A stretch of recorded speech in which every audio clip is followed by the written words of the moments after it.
Marcia Lucas throws some shade at the Star Wars sequels, and Dune has a huge box office over the weekend overseas. That and more this morning on Midnight's Edge in the Morning.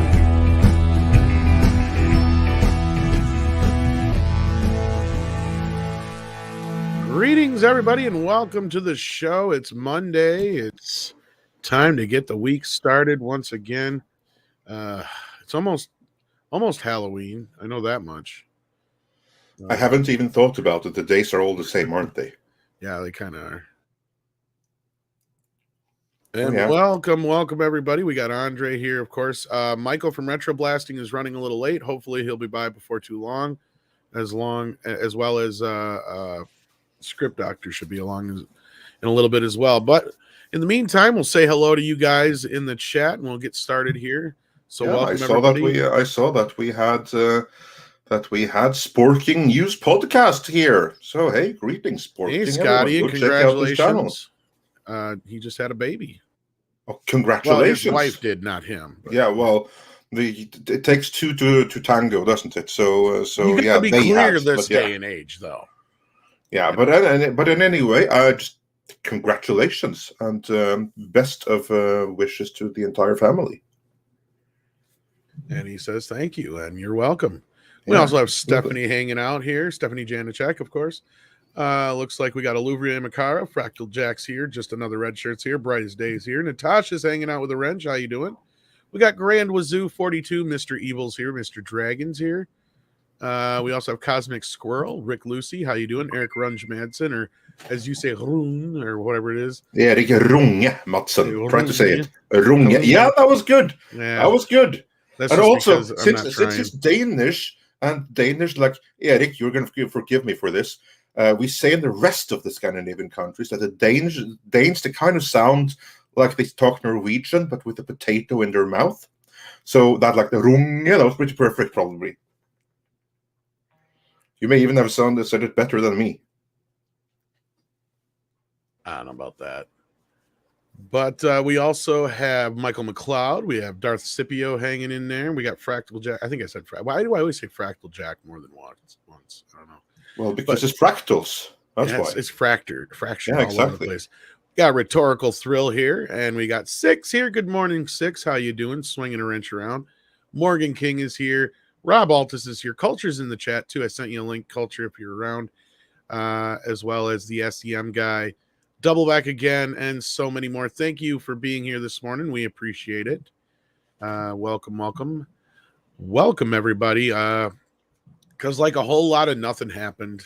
There's nothing to talk about. No, that's never stopped us so far, has it? I'm kidding. News blew up last night pretty crazily about this excerpt, and we're going to get into that. And also some people tried telling me that Dune wasn't going to do well in the box office, something like that. I don't know, but they were wrong and I was right. So there, I believe we have a meme for that. We do. I fucking knew it. Oh, even better than I expected, actually. So we're going to get into that as well. And yes, that's right, Tarantula. Marsha. Yes. We're going to talk about that and so much more. But before we do, I think we had a couple super chats, Andre. Yes, we do. And I'm still coughing. Sorry about that. So I'll try to mute as much as I can, but sometimes I know they don't have sufficient warning. So I'm just going to have to bear through Lord it. Trinan wants to know where that meme is from. Well, that meme is from one of the greatest films of all time. That is from Quentin Tarantino's Hateful Eight. And it also features one of the greatest actors of all time. Walton the amazing Goggins Walton Goggins. Of The Next Karate Kid. Yeah. He was like the best part of that movie and is barely in it. For the most part, yes. Yeah. Stephen Otten says, "Hail, Andre, Tom, Script, and Retro Blasting. Good morning. When I get here, wrenches and chat. Please tell me I didn't pick the wrong week to quit caffeine." Maybe. Well, I don't know. The week is still young, but for anyone cutting out any kind of substance, whether it be caffeine or something stronger, good on you. It's never a bad time for it. No, I thought I've heard as long as you don't have a heart condition, caffeine ain't really that unhealthy for you. Caffeine's all right. Well, that depends a little bit on the amounts that you take. Well, obviously. Yeah. I mean, if you do a huge amount, you're going to give yourself a fucking heart attack or something. Yeah. And we have a new member, sorry about that, in Space Monk. So welcome and congratulations. And to those wondering, there's more Norse stories on the way. You would have had them already, but as you can freaking well hear, I'm not at my best place to do narration right now. And to those wondering, no, it's not the Koof. This is just a regular thing that happens when you have kids in kindergarten. Sometimes they come home at autumn and fall time with regular cold and flu viruses, and that's what this is. So it's not the Koof. So sorry to disappoint to anyone who might have hoped that. And I know there's a couple. Then we have the man of the hour joining us. Welcome, Sporking News Podcast. And Daddy. Gentlemen. Yes. Hello, gentlemen. Thank you very much. Yeah, I am. Someone said it in the chat. I'm like a birthing. What did he call it? Like a birthing partner, I guess now. I know that's what they call it. Birthing. So partner. That's the new term for it. Yeah, something like that. I call it good old dad. Yeah. Yeah, that's what I was about to say too. I liked it better when they called it dad. Yes, I think that works for me. I'm kind of old school. I guess being around 45 now, I'm considered old school. There you go. Well, congratulations on the new job. So happy for you all, and I hope everything is fine with everyone. Like, is this your first or? This is our third. Before? This is our third. Your third, yeah. So you have a couple from before. Yes. First boy, first and last. So very happy. Yeah. Well, and also joining us, we have two new people. When it rains, it pours. We have Culture Casino, who is one of our fifth Beatles, of course. And joining us this morning is our guest, Mr. Michael from Retro Blasting. How you doing? My apologies to the audience and everybody here. I'm so glad I have a track record of being on time for this show, because I was up till 2 a.m. Dealing with all kinds of stuff that happened from my last video drop. No need to go into that.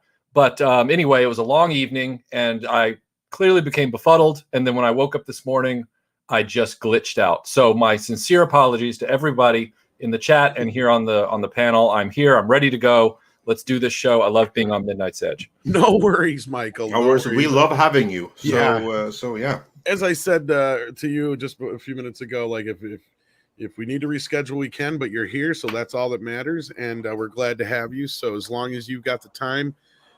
We've got the beer. I have the time, sir. I just forgot what my schedule was. But no worries, man. I know you've been dealing with a lot of crap, and I know how that is. So no problem. I was just listening. Congratulations, I believe, are in order for the new addition to a family. So that's thank great. You, sir. Thank you. Yes, our buddy Scott over here has just had his first boy. Yes. Awesome. 3 awesome. children. Well done. Yeah. Thank you very much. Mm-hmm. So yeah, and I don't know if you've ever met Culture either, but we have Culture Casino and Sporking joining us this morning as well. I think you have before. Yeah, we've hung out. Yeah, we've met before. Yeah, I think we talked on Andre's celebration stream or birthday stream. Yep, that would make sense. Mm-hmm. Yeah, that sounds about right. I believe that would be the place. Yep. So yeah, it's great to finally do a live stream with you as well, sir. So you've been a little distracted. You're going to love the news. There's not a ton of news to get into, so luckily for you. And the other part is both are pretty self-explanatory, so you don't have to worry about that either. But with that, we were just covering some of our super chats and our new members. Yeah, and we were welcome Carries, who also became a YouTube member. So that's absolutely brilliant. And yeah, as soon as my voice recovers, there's going to be some new making of scenes in Norse mythology, which is long, long overdue. So yeah, it's coming very, very soon. And we have a couple of more super chats, but let's roll on with the show before we get into those. Apart from one that I can get up on screen here right now, who says Joe Pat 87 says the Emmys can do better. That was the initial thumbnail. Yeah, that was the initial thumbnail when I didn't know what the hell we're going to talk about today. Yeah, first thing I said to Andre is like, the case. Emmys, ain't nobody got no time for that shits. Oh, no kidding. Yeah, nobody's got time to watch the Emmys. Yeah. And then we changed the thumbnail. But if you go onto Twitter, because here's like the thing: if you when you Twitter only remembers the initial thumbnail. Doesn't matter how many times you updated it. So anyone wants to see the initial, head on over to Midnight's Edge on Twitter, and there you still have it recorded for history. See, Andre was doing this thing last night called sleeping. Yeah, when the news was happening. But because you see, the planet invented this thing called time zones. I know, and I'm in a different one from most of you in the US. We just need a world clock. That's fascinating. I've never heard of these time zones. Tell me more. You'd be surprised at how many people haven't. I mean, I've been called in the middle of the night so many times from someone in the US. So yeah. But yeah, the big news that happened last night leaked out. Well, I wouldn't call it leaked out, but people happened to discover this passage from a book from the late author J.W. Rinsler. We're gonna get into that. There's a little bit of an interview, a rare interview with Marcia Lucas. Oh, nice. Yeah. Before we get into what was said, let's put some establish some context. Yes. Who is Marcia Lucas? Marcia Lucas, despite her trying to be in the attempt at having her written out of history, what did she actually do? What can she be credited for? Well, Marcia Lucas is pretty much, up until recently, had edited more movies for Lucasfilm than anybody, and of course, most famously, was probably the ex-wife, mostly well known for as being the ex-wife of George Lucas. But at one time, she was a very prolific editor, and she happened to edit Star Wars, and she ghost edited Empire Strikes Back and Return of the Jedi as well. And I believe she also worked on Raiders of the Lost Ark, if I'm not mistaken, a little bit. But of course, she edited films like American Graffiti, and I believe she worked on Taxi Driver and a couple other films like that. So yeah, she has a very prolific editing career. But as soon as her marriage ended with George, as did her career. But a lot of indie films we're saying here, nothing major. Nothing major. Yeah. Yeah, but no, she is most responsible, movies, of course, for basically fixing Star Wars in the edit. Now, Michael, I'm sure you're aware of this whole story. Yes. Sorry, go ahead. No, go ahead. I was just going to say I was trying to get you to cover for me while I belch some RC Cola. No, I can do that. no, it's fine. There you go. My understanding from the stories that I've heard and read and articles, because Tom, as you know, when you're a lifelong Star Wars fan at our level, you've read so many magazine articles and website articles over the years that they all start to come together. And it's hard sometimes to remember what you read where.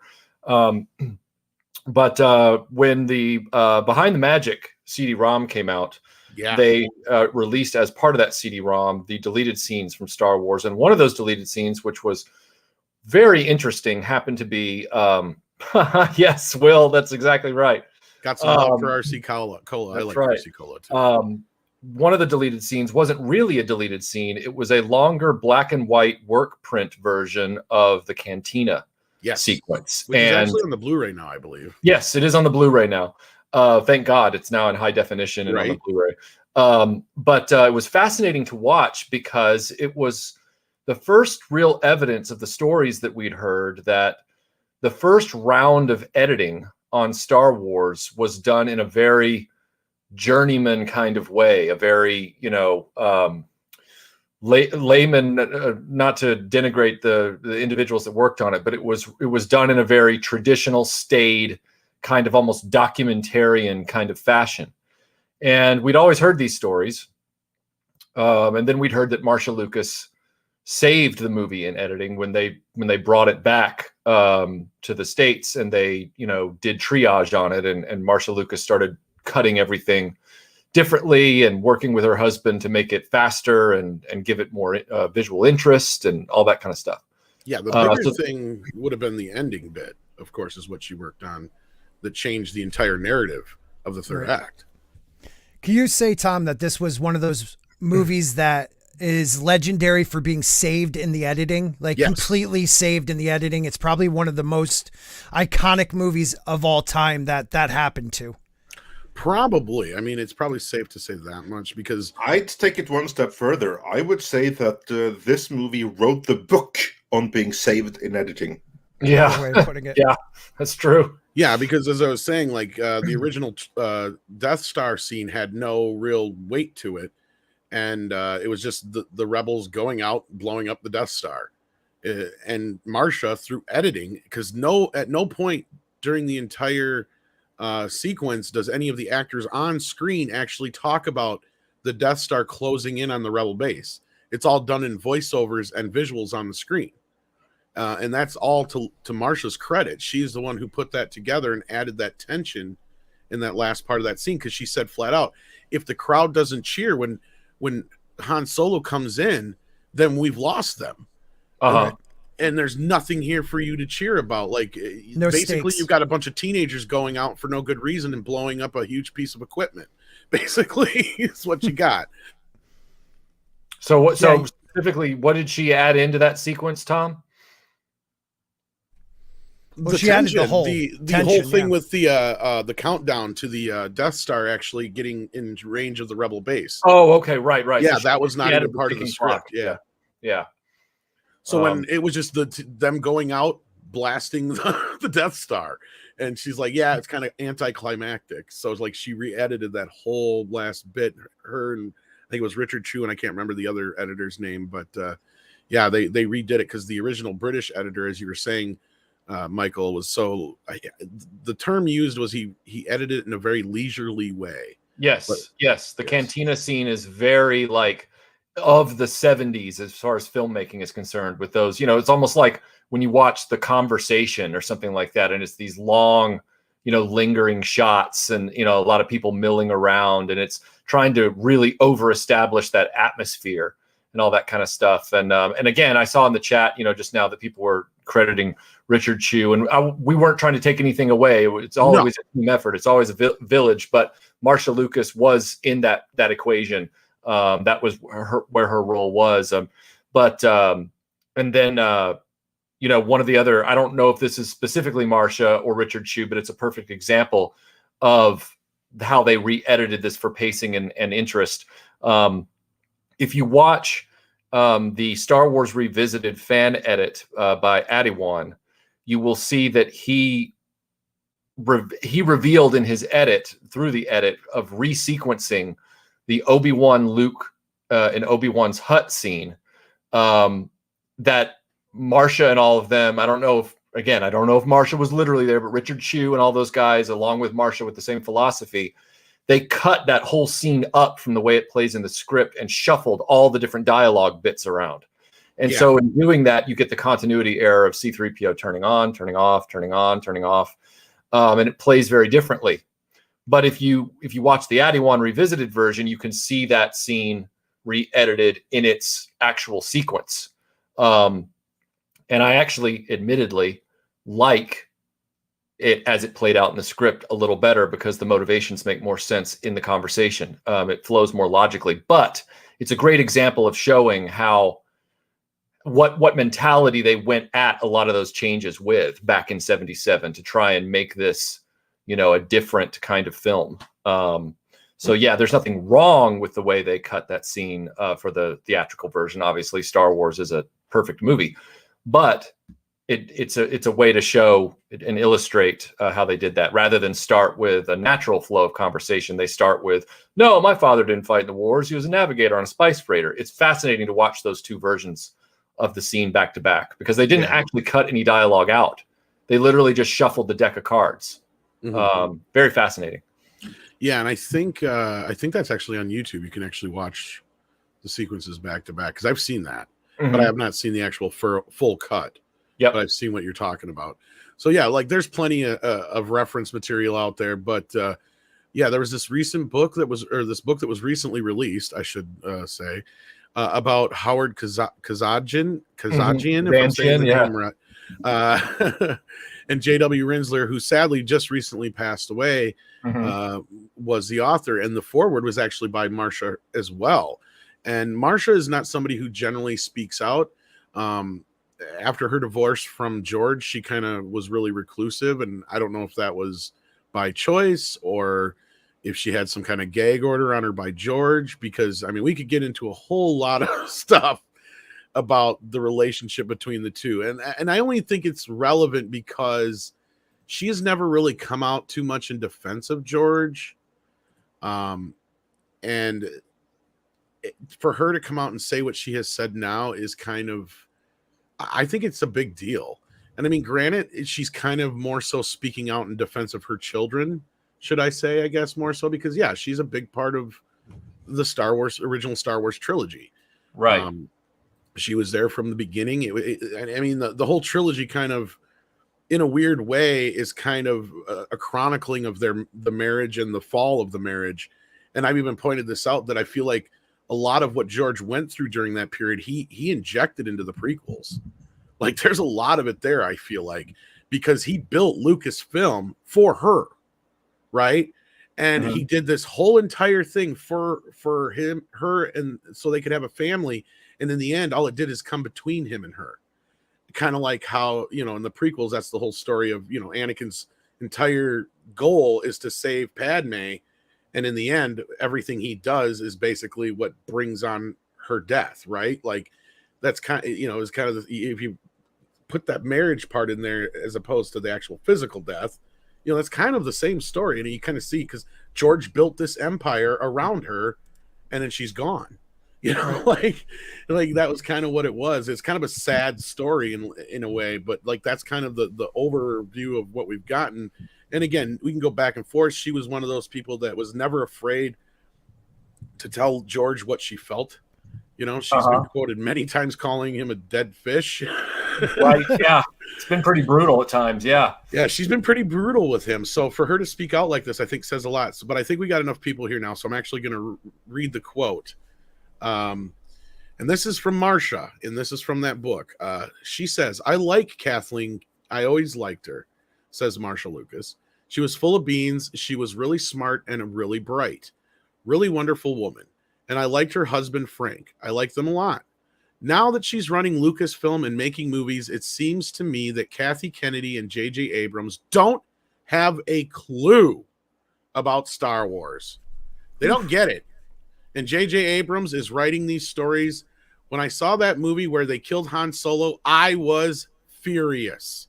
I was furious when they killed Han Solo. Absolutely, positively. There's no rhyme or reason to it. I thought, you don't get the Jedi's story. You don't get the magic of Star Wars.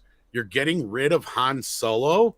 And then at the end of this last one, The Last Jedi, because this is when obviously this interview took place, they have Luke disintegrate. They killed Han Solo. They killed Luke Skywalker. And they don't have Princess Leia anymore. And they're spitting out movies every year. And they think it's important to appeal to a woman's audience. So now their main character is female, who's supposed to have Jedi powers, but we don't know how she got Jedi powers or who she is. It sucks. The storylines are terrible. Just terrible. Awful. You can quote me. J.J. Abrams, Kathy Kennedy, talk to me. Wow. She is savage. A hero. She's a hero. Wow. That just, you know, it goes to show you too. She waited a little while. She waited until after The Last Jedi. And she realized that these people are just destroying, like you said, Tom, the franchise that's like her children. And no matter her relationship with George, you know, you would think probably isn't the best. They might be on some terms, but it's probably not the best. The defense of the idea of Star Wars, the idea of Return of the Jedi, how they are the hope of a galaxy. They never understood this when Disney took over. What they understood was we want to take this and make it a social issue, make it a message for the Force is female, and change everything about it and forget. We don't need those 40-something-year-old men that are not even men, just people that would bring their children and their children's children into it. We want that new hip people. She understands that they did the wrong thing and they've been backpedaling ever since. She is savage. That is awesome. Yeah.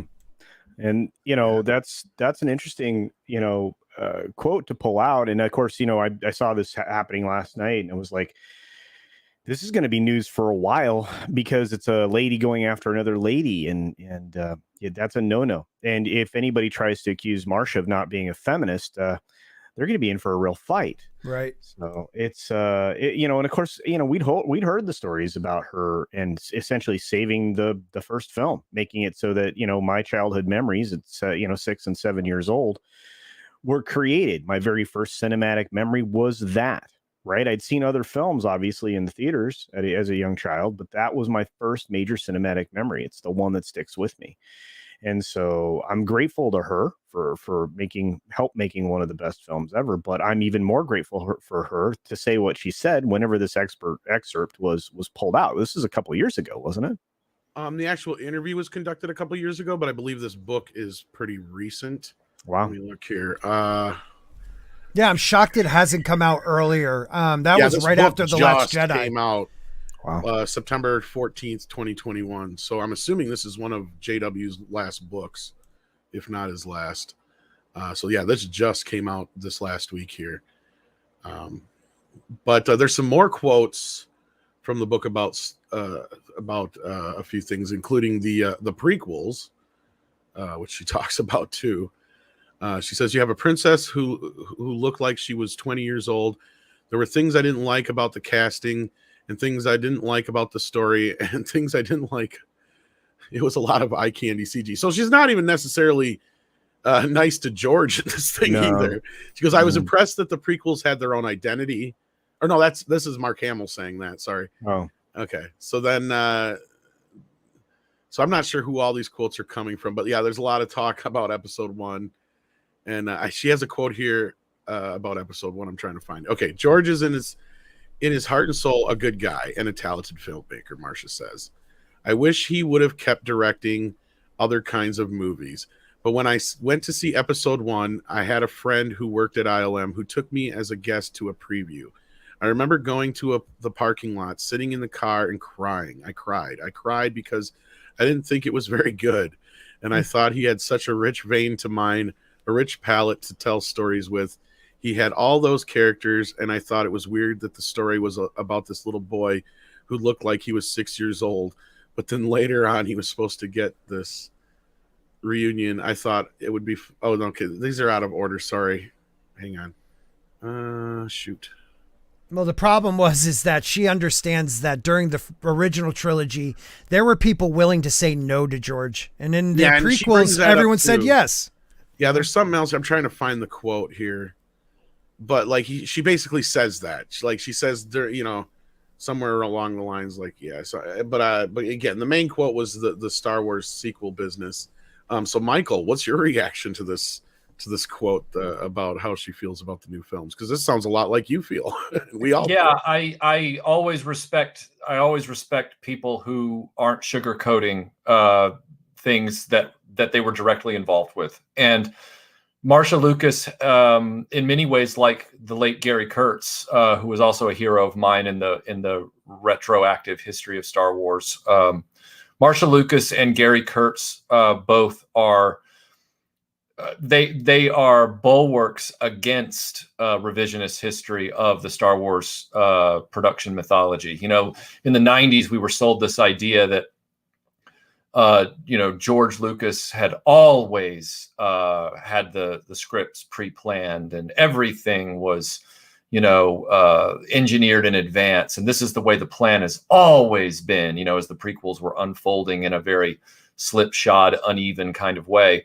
And, any of us who've been paying attention through the 80s and into the 90s who were like you and I, Tom, we knew that couldn't be right because we knew about the different script drafts and the big revisions and all that kind of stuff. So when somebody like Marcia Lucas, who has disappeared off the scene, much like Gary Kurtz did for about 20 years, and then resurfaced around the time Attack of the Clones came out, being interviewed by IGN and Film Threat, they give me hope that the real history can't get buried, that what's really happening to the franchise right now won't be buried. And like you guys just pointed out, it's going to be very difficult to just dismiss her and label her as some sort of political bomb thrower or ideological troublemaker. That's not what she is, nor is it what she represents in the fabric of Star Wars history. You can't say that about George Lucas's former wife and editor of the original trilogy. You can't. They will try, though. They will try. Oh, they will try. They absolutely will. But she is. I think she rises above that with it's. I think it's going to be a lot harder to convince even people who've been on the attack with other Star Wars personalities in the last few years. I think you're going to see a fracture there. I think you're going to see a lot of people who are going to be torn about whether or not they can break ranks with Marcia Lucas, even though they're loyal to the owner of the IP. It's going to be a test of loyalty. George Lucas and all that. I remember all the fallout when, they revealed that George Lucas had a cut of Rise of Skywalker and they were going to bring him back in. And there were rumors that they did. And people were saying, well, why didn't they use George's original drafts for the sequels and all that kind of stuff? So there was no alignment there on the fan base. Even the pro Disney fan base wasn't fully in lockstep about that. A lot of them felt like, yeah, well, I think I would have rather seen George's stuff, Marcia Lucas, that's going to be an interesting dynamic with fan reaction. I will enjoy the fireworks. I'm going to maybe get some real popcorn going for that one. There you go. I killed the room, didn't I? No, not at all. I'm just waiting for Andre to get back to get his response to this because, this is a pretty damning quote from a very important person, I would say. Right. And my question, Tom. Yeah. I'm sorry to interrupt you, but my question is, will they come at her as the jaded ex-wife, or because they'll try to find a way because and the truth is she just loves this IP so much. I mean, it's part of her heart and soul. Will they come at her like that? Because they have to, they're not going to let this go without a response of some sort. Not maybe Disney or Lucasfilm directly, but those, other channels that kind of defend them for every single thing they do. Yeah, but what defense will they have to go after her? I mean, that's the thing. Like, Marcia, even in her own, even though she was critical of the prequels, she was obviously much, much, much more critical of the Disney sequels.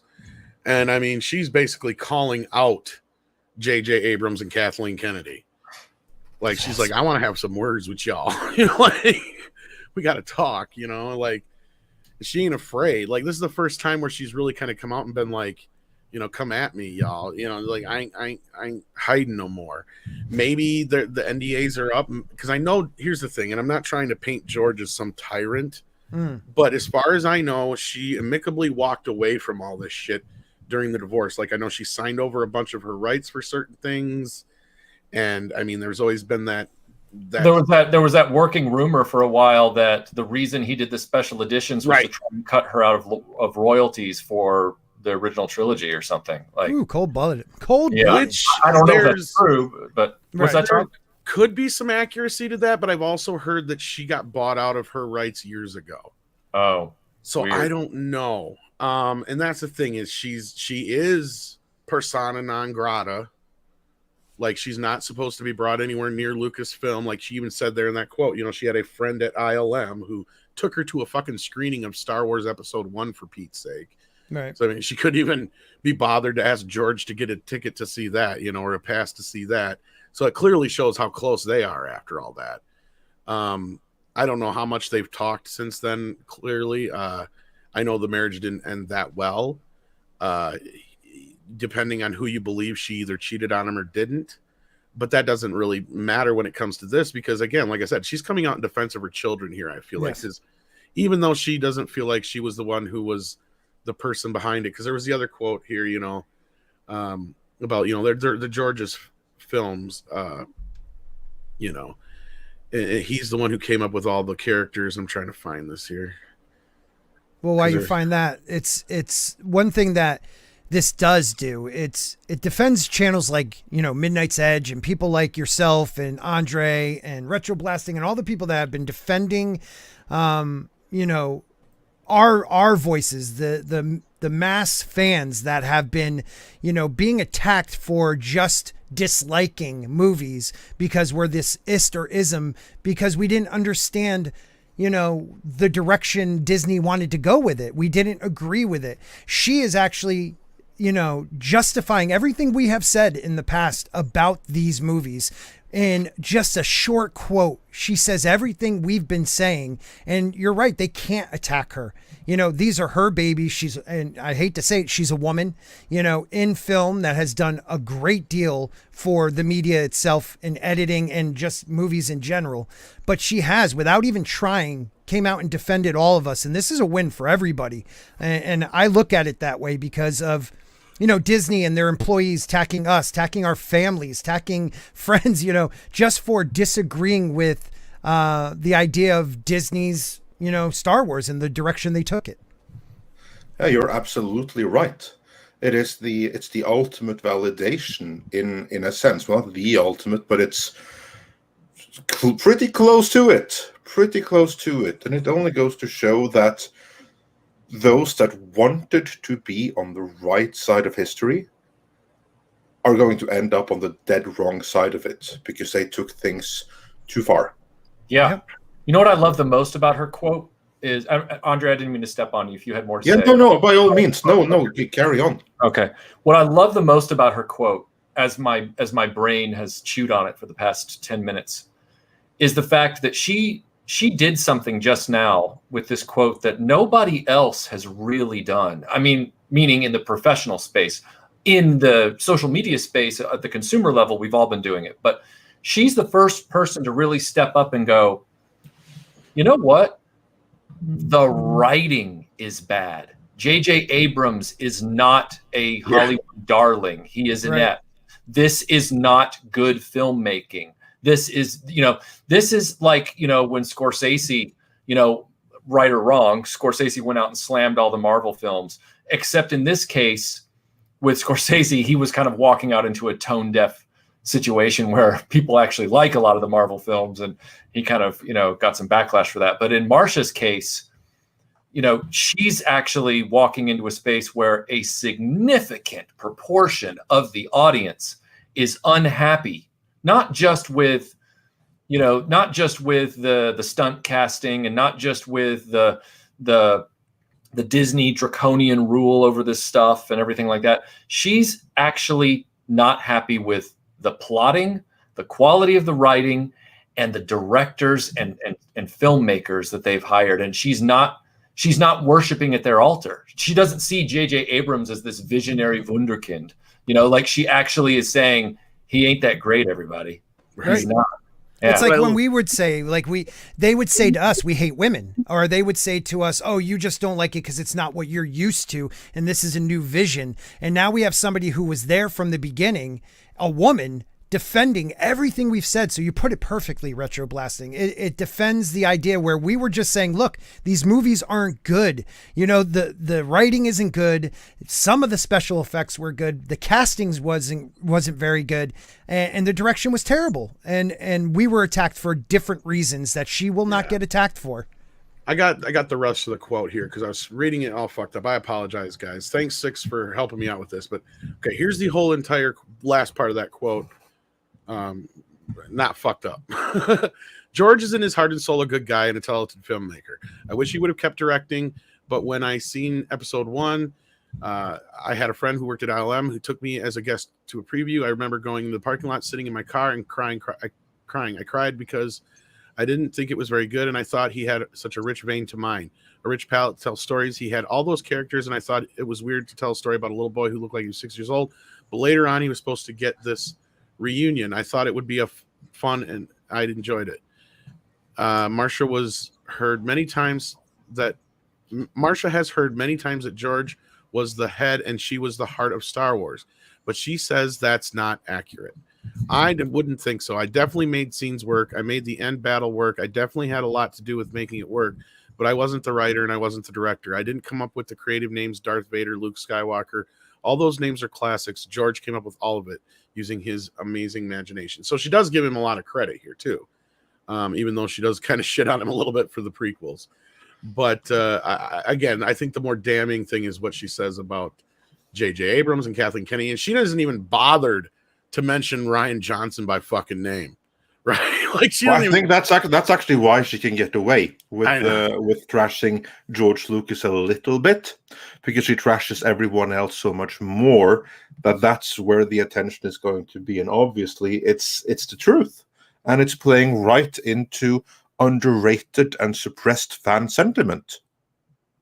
Absolutely. I'm just thrilled that she's resurfaced in such a strong way.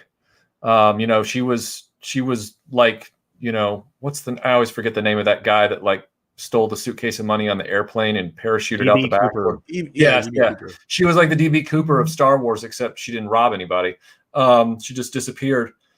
And to see her resurface, and not just resurface in a kind of, cameo kind of, oh, look, that's an interesting novelty that, look at her now, like those clickbait ads where it's like, this is Marcia Lucas in 1977. You won't believe what she looks like now. Like, no, this is like, she's back and she's saying substantive things. And I think that's the most thrilling part of it. And again, I'm going to sound like a broken record. I love the fact that she slammed J.J. Abrams in the writing. She has the gumption to do that. And, that's going to carry miles. She doesn't need anything from them, correct? That's mostly what it is. Everyone kisses at the altar of JJ and Kennedy because they don't want to be, shut out of Hollywood. She's done her thing. She is a legend, like you guys have been saying, of editing, and granted, after George, in her split, she hasn't done much after that, but she's been part of some of the biggest movies of the 20th century, so you can't knock her for how she feels about people's quality of their directing, their writing. She has, an inside look at it, and it's powerful that she came out just blasting everyone. Love it. Not just that. Oh, go ahead. No, go ahead. I just want to say real quick, Scott, just to follow up on what you said right there. Yes. You're right. She has worked on some of the greatest movies of all time. And you know who else has done that? Kathleen Kennedy. Right. The difference is that Kathleen Kennedy, she got the coffee for the people who actually got the job, and she made phone calls to have New York Bridge shut down for filming, whereas Marsha actually worked on the creative matters that are there on screen and made the movie better, which makes her more important than Kathleen Kennedy. Absolutely. I was going to say, and bringing up Kathy, that's the best part, is look at the shade she throws at her. Right? She talks about her like she's basically a child. She's like, she was a really wonderful woman, but she's like, it was real cute how I used to work on Steven's movies and shit. Who the fuck do you think you are to come in and take over my ex-husband's fucking legacy? Is basically what I got from that fucking comment. Well, Tom, do you think that also kind of leads to the idea when George handed it off to her, there might have been an unspoken or spoken behind the doors thing between Kennedy and Lucas that, I'm handing it off to you, because I want you to keep going in this direction and I know you will. And she took it in her direction completely. And maybe that's some of the reason some of the shades also being thrown at her, because she isn't a creative. She's a coffee getter and she tried to become a creative. Observation. And I mean, I don't think she personally has talked to George in probably, I don't know how many years, outside of probably about their kids. And since their kids are adults now, they probably don't talk all that much at all. Clearly, I feel like she is not happy about this. I do feel like, she is like, I do get a lot of that.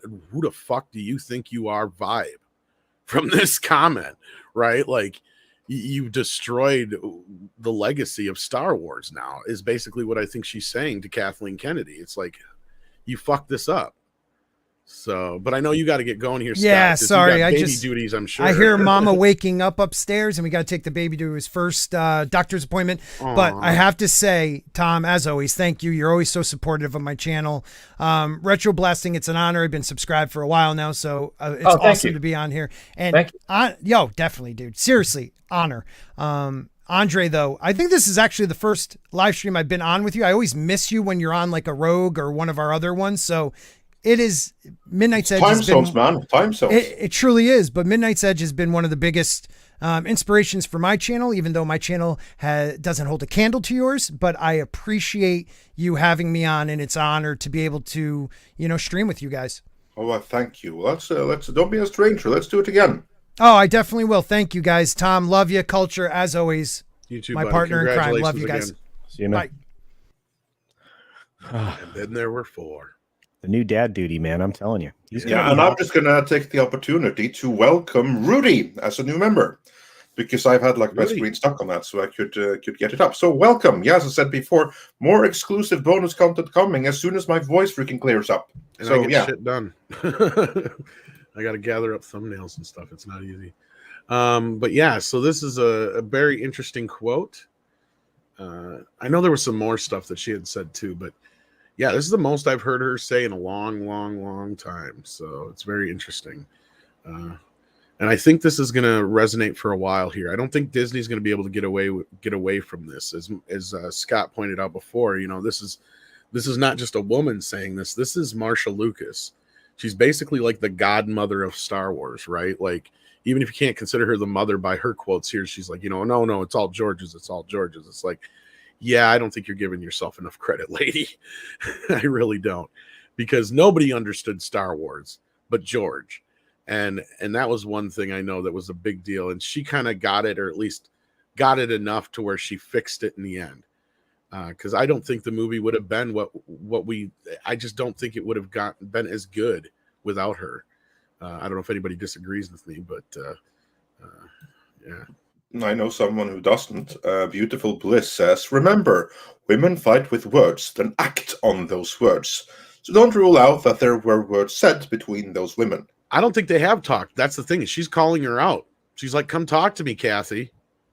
Like, I mean, that's going to make a difference now. I have a question, though, because when were these comments said? I know that we only learned about them now, but this book, is this something that was released recently, or has it been out for a while? No, you must have missed it when you were away. It just got released last week. Okay, yeah. I believe this is one of J.W. Rinsler's last books, if not his last book to be released. Because sadly, like I said, he passed away not too long ago here. And yeah, there was an interview that just come out for the 40th anniversary of Star Wars, which probably would have been about the same time that this interview was conducted, as Six pointed out, where she is giving glowing praise to George. I mean, clearly there's been enough time to where the wounds have probably healed up a little bit and stuff like that. And I doubt they've talked to each other personally, but yeah, just the fact that she had just the fact that she said this is amazing to me. Yeah, Six says it was from 4 years ago, so yeah, it'd be around the same time, roughly. So, gosh, it's been close to that already. Jeez. Also, before we move on, someone I can't bring up on screen, but I can bring up the comment, is Karen Prime, who did not appreciate not being welcomed yet as a new member. So let's do that. Welcome back, Karen Prime, as a member to the channel. So yeah, that's awesome. And we have a couple of more. And this is a question that has come up a couple times in the chat, so I'm going to address it right now. Dr. Long Dongler says or asks, does this play into Chapek's corner? It does, but I don't. Of course. I don't think that he had nothing to do with it, though, because this was in a book. So he cannot be credited for organizing this. But obviously, it's going to be like they're like, oh, yes, fantastic, rubbing his hands. Yeah, because this interview was conducted, according to what she's saying, between The Last Jedi and Rise of Skywalker, it looks like. Yeah, so it's been quite a while since this comment was made. And it does kind of line up with the time of the interview that Six also sent me, where she was just for the 40th anniversary of Star Wars. So yeah. I mean, a lot of stuff's playing into Chapek's corner right now. When it comes to films and the Star Wars thing and everything else, and now you're seeing and I'm not trying to jump forward in subjects, but if you look back at the winners from the Emmys last night, did you see Disney win anything? Did Cobra Kai win? I just noted that's all I give a shit about. I didn't see anything. I didn't see Disney winning anything. I mean, I couldn't find it. Don Cheadle didn't win for his 90-second cameo? No, and the 25 or so, 24, 25 nominations for WandaVision didn't do anything. I mean, they were substantially left out of all the major awards. Just, I didn't mean to jump forward, but I'm just saying is that because well, we weren't really going to talk about the Emmys because I saw the headline, and the first thing I said to Andre this morning is nobody gives a shit about the Emmys. That's true.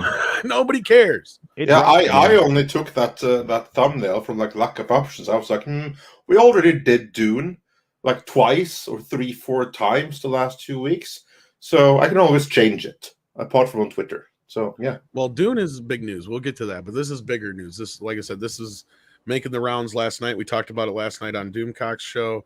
It's been making the Twitter rounds here the last day or so. The book just dropped on the 14th, so that answers your question there, Andre. Even though there we go. So yeah, this is really fresh. This is going to be making some waves, I believe. I mean, she's calling out JJ and Kathleen Kennedy, two of the most powerful people in Hollywood right now. And at the same time, she is someone in a position to can, because her contributions to the industry and to filmmaking are beyond dispute. At the same time, she's mostly retired now, isn't she? So it's not like they have like any hold of her, of like denying her any future opportunities or anything. No, as far as I know, the only gag orders she would have would be result of her divorce from George, which are probably long. Exactly. So she can say whatever she wants, apart from about the details about her marriage with George Lucas. And honestly, that's a personal matter between the two. Yeah. Who cares? Yeah.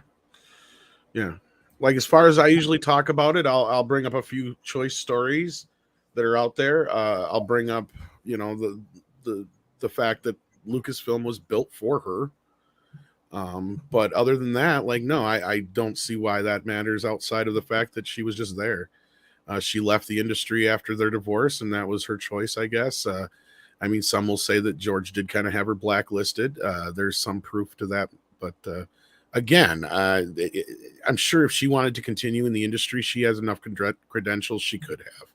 And I'm sure that she also was sufficiently well taken care of that she didn't have to, which again puts her in a position where she can do pretty much whatever she wants now, apart from saying things about George, which she may not even want to, because that's strictly their own personal business, and it may not leave her in too good a light either. So yeah. But shifting everything over to but basically the funny thing about this, I can see the ladies talking about this tonight. They're going to be like, yeah, the only thing that Marcia didn't say was bless her heart at this point, which I don't know if you know that. I'm sure that's kind of I've heard it. I know it's like a really southern term, which is basically go fuck yourself in so many words. I can totally see that as like one of Mandy's southern terms that actually that it's more of a complete opposite. Lorena likes to use that one a little bit more, but yeah. But let's get into some super chats. Let's see what the people out in the chat have to say. Yeah, let's do that. And we can begin. Tom, do the ones we can get up on screen first, and I'll get back into the classics. If I can here, let me see what I can grab. This thing's going by so quick. We're so happy to have almost 1,400 of you guys watching. Please hit that like button. And there are no super chats that I can bring up, so they're all on you. Sorry. Oh, okay. Well, then let's get back into the classic super chats then. The first one today comes from, as soon as here we go, from HyperGyver2, who said for $5, somebody better have the burn ward on standby, because Marsha just roasted Crazy Kathy and Jar Jar. She did indeed. And then said for $4.99, hi gents, hello everyone. Mando Season 2 deserved a win. So disappointed. Season 2, Chapter 16 should have secured the Emmy win. Love, Baby Yoda.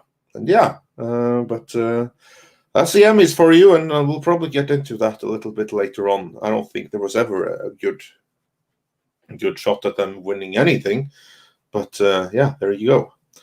And Adam Wofford says for $5, Tom forgot where live button or YouTube moved to under 5 pages and mini windows. Well, it didn't help, but I was sitting here by myself for a little bit. Andre was running late, and it was one of those things. Yeah. So, but we made it. We're here. We made it. We're all here, so it's all good. And Stephen Otten said, "Hail Andre, Tom, Script, and Retro Blasting when they get here. Wrenches and chat. Please tell me I didn't pick the wrong week to quit caffeine." And no, you probably didn't. But, I think we grabbed that one earlier. But yeah, we grabbed that one already. And Roman Lakovets sent us a 14 Swedish krona super sticker, so thanks for that. And Big Alchemy says, "Tom, if you got the time, we got the beer."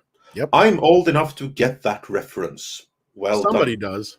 I was hoping Michael would at least too, because Michael, did you get that reference? If you've got the time, we've got the beer. Yeah. I mean, it's in the mists of my mind. I know I've heard that. That's a Miller beer quote, actually. Yeah, that's what it is. Culture's old enough to remember. Yeah, I knew it was a beer related thing, probably from a commercial. I just couldn't remember the brand. Time. We got the beer. That's right. Miller beer. Whereas for me, I see instantly that this is some kind of reference or something that I have no clue what is beyond. It's some kind of reference, like the man from Delmont or whatever stuff. So yeah. I want to pick up a few over the years. And Nerd Cookies says, "Great video. How Star Wars was saved in the edit." Yes, and that may even be the video that scene you're talking about is in, Michael, that I've seen. Oh, really? I know they talk about the ending in that. They may even talk about that scene in particular as well. Okay, cool. I know I've seen it somewhere on YouTube where I just seen that particular scene where they talk about how it was edited differently. But yeah, so that could be the same video. But yeah, definitely check out that video. It's a great video. It does a pretty good job of explaining how the whole thing went down. Yeah, so, I absolutely will. And then we have a couple we can bring up on screen. The easiest way to find it is just type in how it was saved in the edit Star Wars, and it's usually the first one that pops up, as far as I know. It's got like 9 million views or whatever on it. Oh, okay. Yeah, I'll definitely be able to find it then. Yeah, it's not hard to find. And then WG said for $20. Thank you so much. We really, really appreciate that. And he says, "Ask not what Disney can do for Star Wars. Ask what Star Wars can do for Disney." You're not wrong, Kennedy. That's pretty. I think I will do it even better. Ask not what Disney can do for Star Wars. Ask what Star Wars can do for me. Yeah. I think that's even more likely. True. But yeah.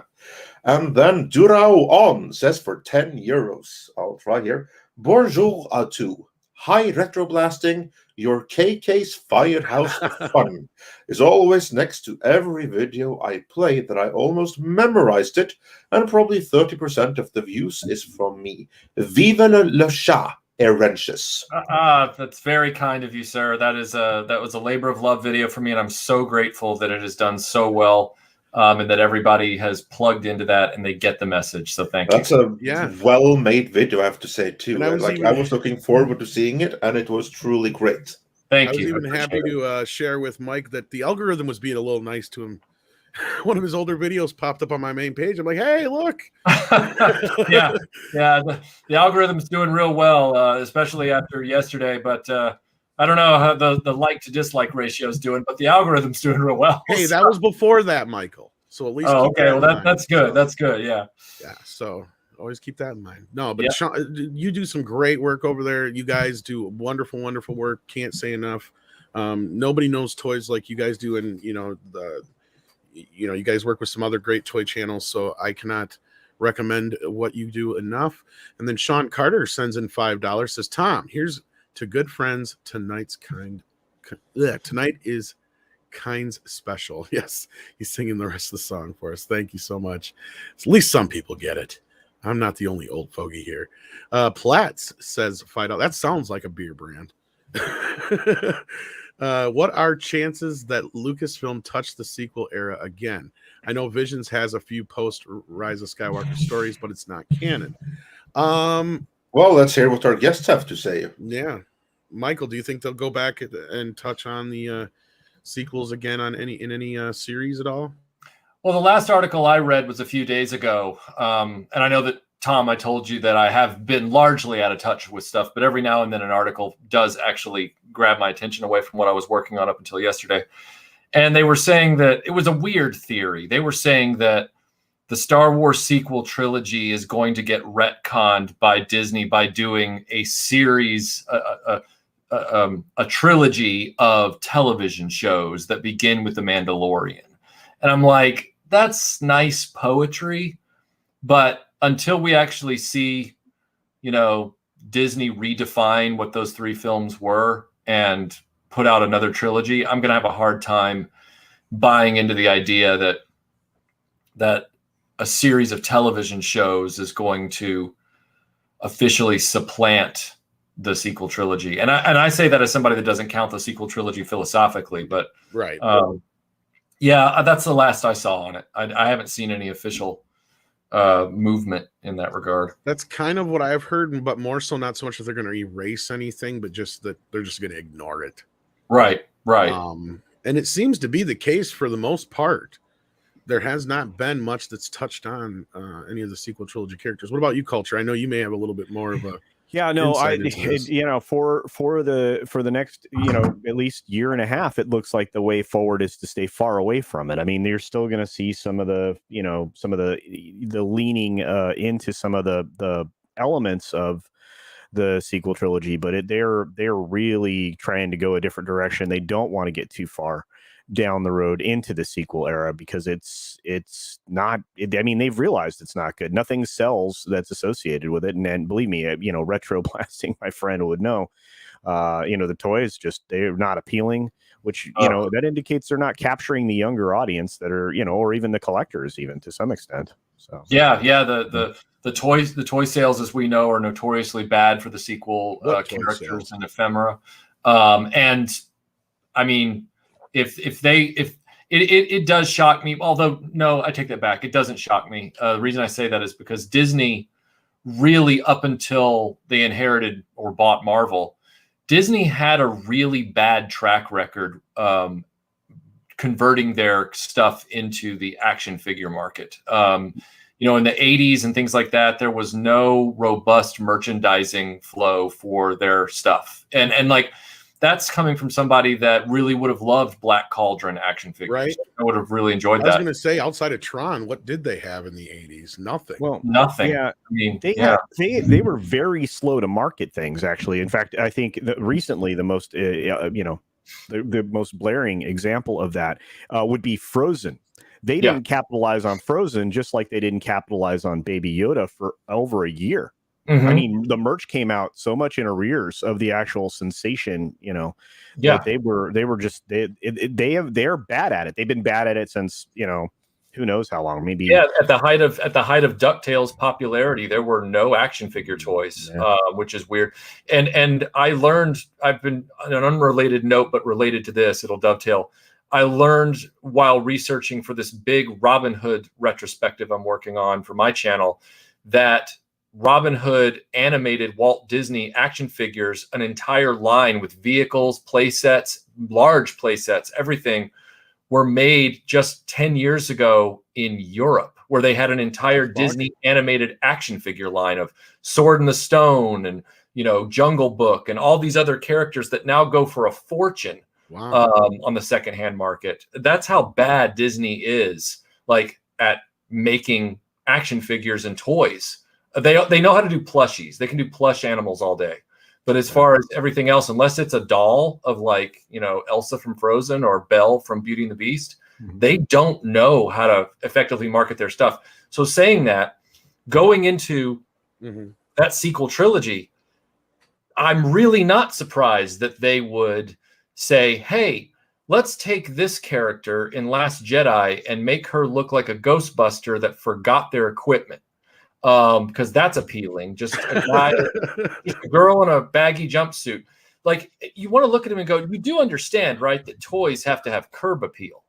Yep. Like that's why in the Kenner line, when we were kids, we would pick up a character that was literally only in the background and had no lines, but they made it into an action figure because it looked really interesting. Yeah. And you could make him or her something in the plot. IG-88, right? Yes. Bosk. Snaggletooth. Snaggletooth. Yeah, all these old horror masks that they pulled off the shelf to put into the film. The George replaced half of in the special edition. Yeah, but those were things that resonated with the people that were watching the film because the cantina scene was so important, to the film. So it's just, you're 100% right. Sorry, I didn't mean to interrupt you there. No, you're right. You didn't interrupt me at all. I was just simply pointing out that, that their lack of instincts to make their characters in their films and properties look interesting. For a while there, Star Wars collectors were just buying them out of a sense of obligation. But by the time it got to Rise of Skywalker, even Hasbro had given up making the characters. And I had also heard, of course, Midnight's Edge covered some of this as well, that J.J. Abrams and his crew were rewriting and refilming so much so fast that by the time the toys came to market, half of them were invalidated and weren't even really part of the movie at all. I can't remember who had said it, but it was somebody from Hasbro. It was the reason there was because, as you know, Rise of Skywalker was the first Star Wars movie not to have a 3 3/4 inch line attached to it. Yep. And the reason for that was not so much the lack of sales as it was, as you just said, JJ and company had changed the movie so many times. Hasbro already had a warehouse full of toys they couldn't send to stores because the characters weren't in the fucking movie. Mm-hmm. Yeah. JJ Abrams is toy aisle poison with everything he does. So like, for example, Star Trek, right? There was going to be this big thing to bring back Star Trek toys in 2009. And the production design of the film itself was largely so uninteresting that the toys looked so unappealing that when you saw them in the toy aisle, you were just like, and pass. They looked generic too. The packaging did. Yeah. The packaging. It had that generic Disney packaging on it. Mm-hmm. Well, I mean, and to add fuel to that fire, I mean, it was an executive with Gentle Giant that came out and said, because people were like, well, where are these toys? And they're like, well, what are these toys that people are clamoring for? They were looking for these specific toys. And he's like, okay, where's the market for this? Because we haven't been able to sell any of these. Right. And of course I'm paraphrasing, but if I'm looking for the article right now, but it was. Yeah. Are you talking about the one where they're like, well, where's all the this toy and that toy? And it was. They're such popular characters. And he's like, are they really that popular? I think was the quote he brought back. Yeah. To Rey and Finn and all that stuff. Like, yeah.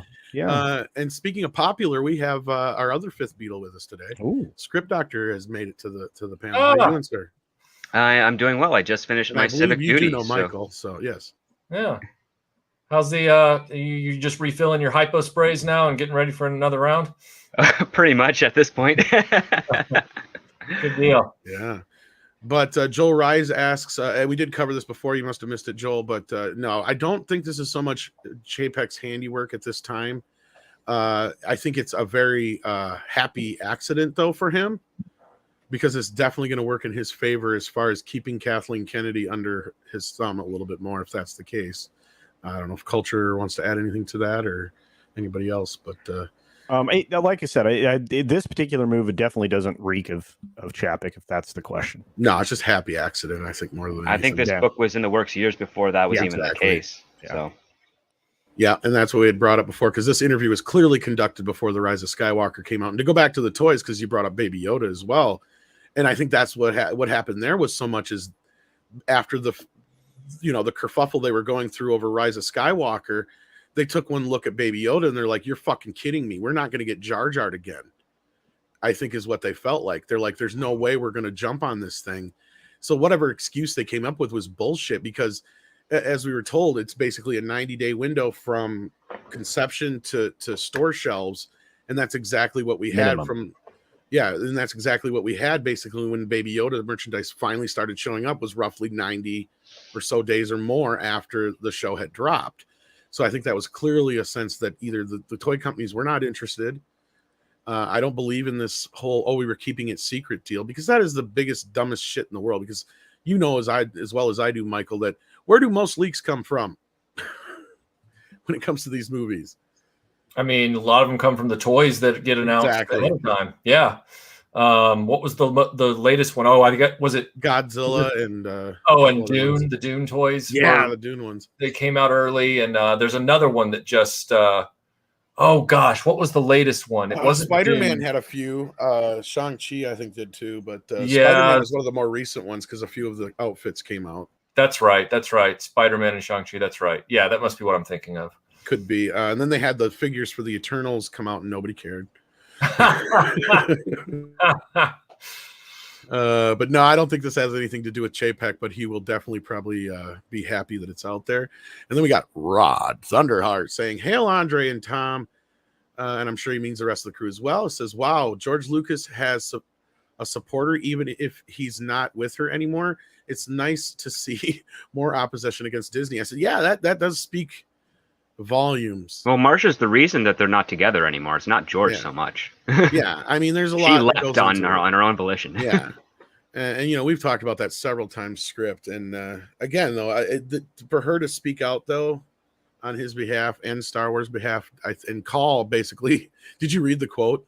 I read the quote. I don't think she was really speaking out on George's behalf, but she was just speaking out on the work itself, saying like, this is the legacy that we made, and these two people who, one of which she worked with and liked, completely lost the target. And the other part too is like, I did hear rumor that she said similar things about George losing focus when the prequels came out, because again, she pretty much left the industry around 88, 89 and did something else, and I'm not sure what that was, but I do remember, what was it, maybe 2001, hearing little rumblings that Marcia Lucas was not really pleased with the prequels, and that she basically saying like George lost the sight, so to speak. Yeah, he needed some guidance. And I don't know if I missed any in between here, Andre, because it jumped on me, but Adam Wolford sends in $10 and says, "Over the holiday weekend, Cartoon Network did all 6 movies and Rogue One, and nothing about Solo or episodes 7, 8, or 9. Also, you got to Amazon the what was that? I think it's supposed to be EU Star Wars toys. I was gonna say, I think that's supposed to be EU. Yeah.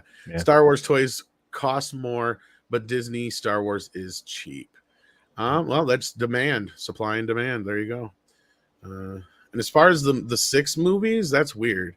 I know Cartoon Network is owned by Warner, and I know they had a deal with them, but that was all bought out and paid for. So I have no idea what the deal is there. Mexican Iron Man, how you doing, buddy? Says, "Hail, Midnight's Edge brethren. Michael, your channel is amazing. Question: where are the insider attitudes of Star Wars licenses, or what are the attitudes of Star Wars licensees, and how the heck did Kurtzman get the recent Star Trek deal done?" I don't know if you know much about that, Michael, but I think he was making a statement about my channel and then directing those questions to you guys at Midnight's Edge about those 2 things. So thank you. No, I think he was actually asking you more about that, because Mike is one of our producers, so he could ask us anytime. Yeah, absolutely. Like he knows, so he's asking you. Absolutely. Oh, okay. What I know about the Star Wars license is simply that Kenner did let it lapse in the late 80s, and then when Hasbro came back around in the early 90s and found out that Kenner hadn't paid their sweetheart deal, which was of great frustration to Lucas after the toys became so immensely successful. Hasbro had to come back with their hat in their hand after having acquired Kenner and re-up the license for the Star Wars action figures, even though they could have, these aren't the numbers, but they literally could have just paid Lucas like $100 a year to keep it. And then Kenner finally, right before they sold themselves to Hasbro, Kenner was like, "This ain't worth it anymore. Star Wars ain't coming back." And so they just didn't keep the license. I can't remember exactly what it was, but it was some small minimal amount of Star Wars toys they had to produce every year to keep the license. Yeah, and somebody in filing fucked up and didn't tell them, "Hey, by the way, we got to produce something Star Wars this year. We're going to lose the license." Yep, exactly. They didn't do it. So then Hasbro had to pony up and get the license back, and because they wanted to keep it because that was Kenner's first and everything like that. So they've had it since then. There have always been rumors over the last, few years that, Disney wanted to buy Hasbro, and then that didn't go through. And then there were rumors that, maybe Hasbro would give up the license because of the lack of success of the sequel toys. But Hasbro just regroups and keeps making classic trilogy stuff. So yeah, that's the extent I know about the licensing. As far as Kurtzman getting the Star Trek deal, that is all Midnight's Edge knowledge. I have no idea. All I know is that I was really mad when it happened. Well, basically, from what I've heard, and this is again, from what I heard, one of the big reasons Kurtzman got to stick around he was one of the main people finagling in the Playmates deal. I'm sure you've heard about the recent Star Trek Playmates deal because of their history. And you did one of the great Star Trek toy videos of the past as well, which is one of the ones I referenced many a time over when I had to thanks. that stuff on Andre, because like I told him, like, look, you got to check this out. And I told him, like, you know, they didn't have toys for this, they didn't have toys for this, and and yeah, it was your video that I went to for all that stuff. Yeah. So yeah, like basically there's this big deal now with Playmates again for Star Trek. So there's a lot of people thinking that that's where the money was infused to continue Kurtzman's destruction of the property. So I don't know if you know anything about that deal or anything about that, but I only know that there was hope there for a while that he wasn't going to get his deal re-upped and that they were going to reclaim the franchise. And I learned a lot of that through you guys. And then like overnight, it was almost like they just gave up and were like, we're just going to give Kurtzman the thing. And it was like Groundhog Day. It was like, oh yeah, remember when I say remember when it was all rumor, but it was like, remember when they were almost about to fire Kathleen Kennedy, and then suddenly they were like, fine, here's a re-up of your contract. It's like, wow, like it's almost like it's harder to get rid of somebody and find someone else than it is to just keep the lousy person in their office chair. Yeah, well, it comes down to the fact of who's making enough noise that they're going to be a positive impact on the company that could succeed the current, person. And we've got crickets actually at this point for both franchises. Well, and I think there's a little bit more, there's other motivations behind this as well, because we're starting to learn a little bit more about some movement over at Paramount that's possibly positioning the company for sale. So it sounds like they're moving a lot of their IPs over to CBS or some shit. I don't know all the ins and outs, but I have a feeling Andre will have a video about that at some point here.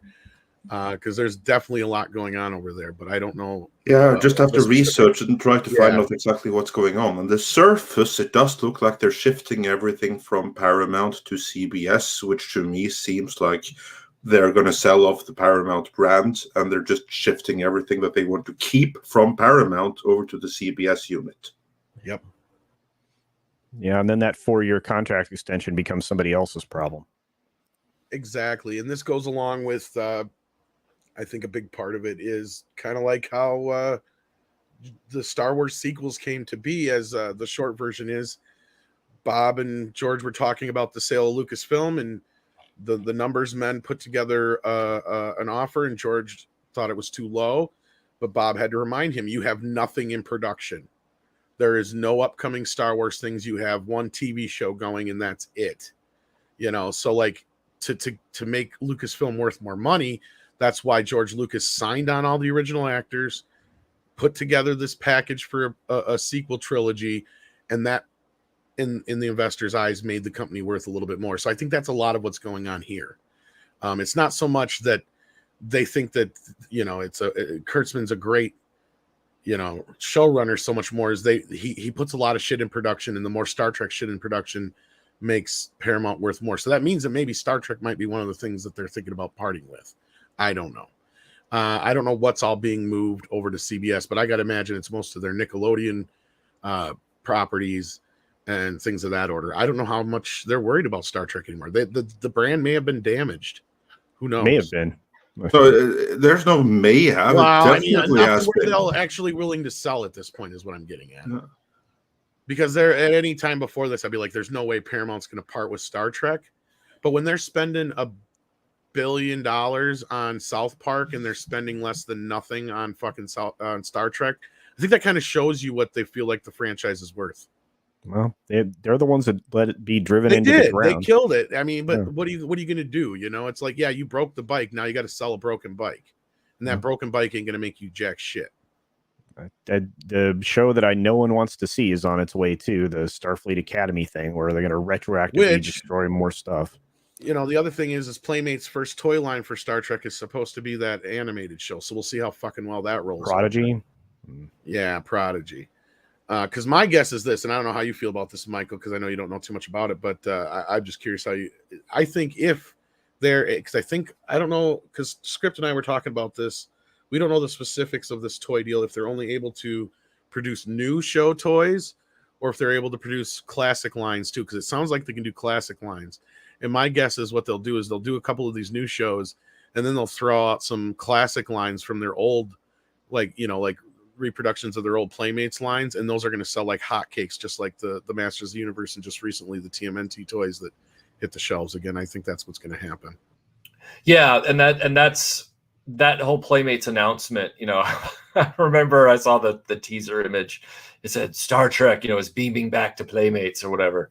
Yeah, and I thought, people were asking me, they were like, "Are you excited?" And I'm like, "Well, I would be if it wasn't just a bunch of blurry images of whatever that's more likely Star Trek Discovery characters and everything like that." Now, if it was heavily focused on, or God forbid, Picard characters, talk about boring action figures. If it was focused on like Brave New World or Strange New World, that'd be a little better, because at least that's closer to what a real Star Trek show should look like in my eyes. But just to grind an old axe here that Tom will be familiar with from my Star Trek video from years ago. Yeah, I know. It's like, hey, thanks for telling us nothing. Yeah. It's like, oh, great. We get 6 action figures that are all the same deteriorating, dematerialized Vulcan guy from the motion. And actually, I don't even know if these are newer figures. If you really look close enough, I don't know if I can zoom it here. Outside of Mikey Spock.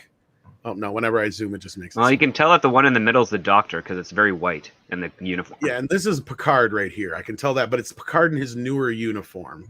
That's the uniform, right? Yeah, so and that's Saru. And this is bearded Spock over here with his little tunic shit on. So again, that's like Mikey right there, and I can't tell who this is. So I think you're right. That's the Doc there. I mean, again, I get that they have to support the new shows. I hope they index more on Strange New Worlds. However, I hope what you say is true, Tom, that they will be smart enough to do some classic stuff. Well, they have to be, because this new stuff, like, seriously, how much do you think that's going to sell? Like, in your estimation, based on someone that is covering like the toy industry pretty well, how much do you think this is going to sell for Playmates? These figures right here. Star Trek has always been an underdog on the toy aisle. Yes, there were a lot of action figures in the 1990s, but that's because in the 1990s, everybody was able to produce a lot of stuff. It was a pop culture merchandise boom, and then that bubble burst. And now most of the Star Trek stuff languishes even 25 years later, 28 years later now. And so what I'm saying with that is, like, yeah, Star Trek was very prolific and popular on toy aisles in the 90s with a certain subset of buyers and speculators who thought that those limited edition numbers on each figure actually meant something, which they turned out didn't mean anything. Now they're really on the back foot, because toys are more expensive and aren't as collected, never by kids, really. Star Trek toys with kids were never that popular outside of the 70s. In the 70s, the Mego Star Trek stuff was really popular. But in the 80s and into the 90s with kids, not so much. So they're going to have an uphill battle. They're going to have to aim it at adults. And just as an example, to answer your question or illustrate my perspective on this, Playmobil just dipped their toe into the Star Trek world with a $500 Enterprise, fully electronic, comes with the entire 7-person crew. It's over 3 feet long. It's sitting right next to me right now. It's glorious. But they did. That does sound pretty sweet. Oh, it's awesome. But they didn't model it after Strange New Worlds. They didn't model it after J.J. Abrams. They went to the license at CBS and got the original 1966 television show. So that tells me a lot. Sorry, go ahead. I was just going to say, that's because the Playmates deal, everything I've read into it, suggests that it's only Secret Hideouts produce Star Trek stuff, that they don't have the license to do any of the original series or the original Gene Roddenberry Berman era stuff. That's its own separate thing. You could be right, but I noticed when I don't know if you might have heard this story, Script, where I was at Walmart the other day and they had model kits, some new model kits there, and they had a bird of prey with the Grissom from Wrath of Khan. That's maybe Search for Spock, actually, but yes. Or Search for Spock. Sorry, my bad. Well, no worries. I thought it was a Wrath of Khan one, but yeah, nope. You're right. It was a Search for Spock because it had Kirk on it. Because the other one had Khan on it. And it was the one that the other ship from. The Reliant. Yeah, the Reliant.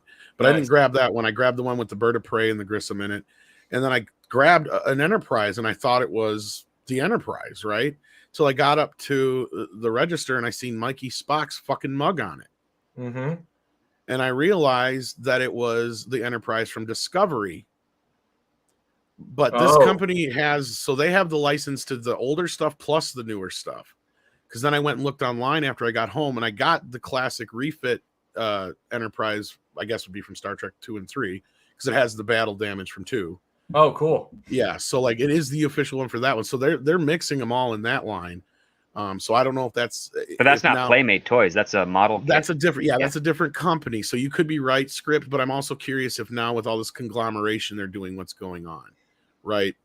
So it's hard to say. It seems like that would be a legal mess, because then you'd have, if you mixed it all enough, then you don't have a distinction between each of the licensees, which means that, and I don't think either Paramount or CBS would like that, because then it's like, well, all the stuff that we used to build up Star Trek for 50 years before Secret Hideout and Bad Robot came in, now they're able to get a cut of that. Like, no, I don't see any legal team agreeing to any terms of that nature.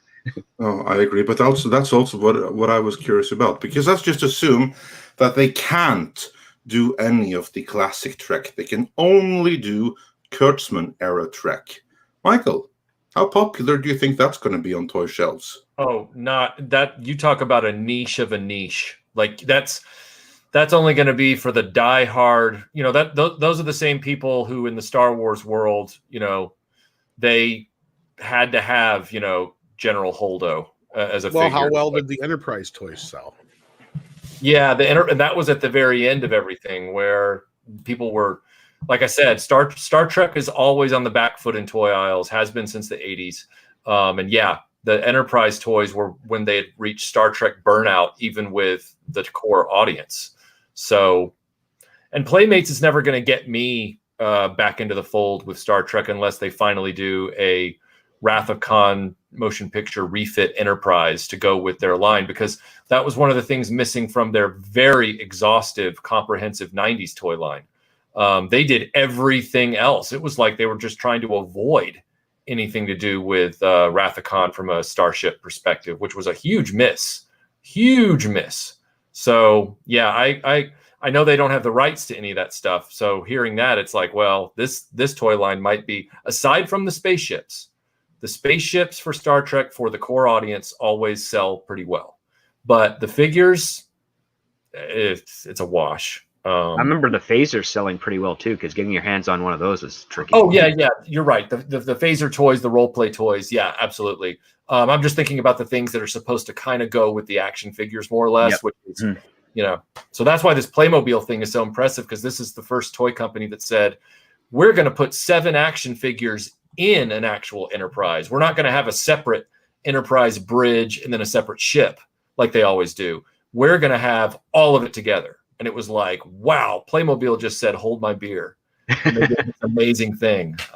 Pretty great. That's got an engineering section to the ship as well, doesn't it?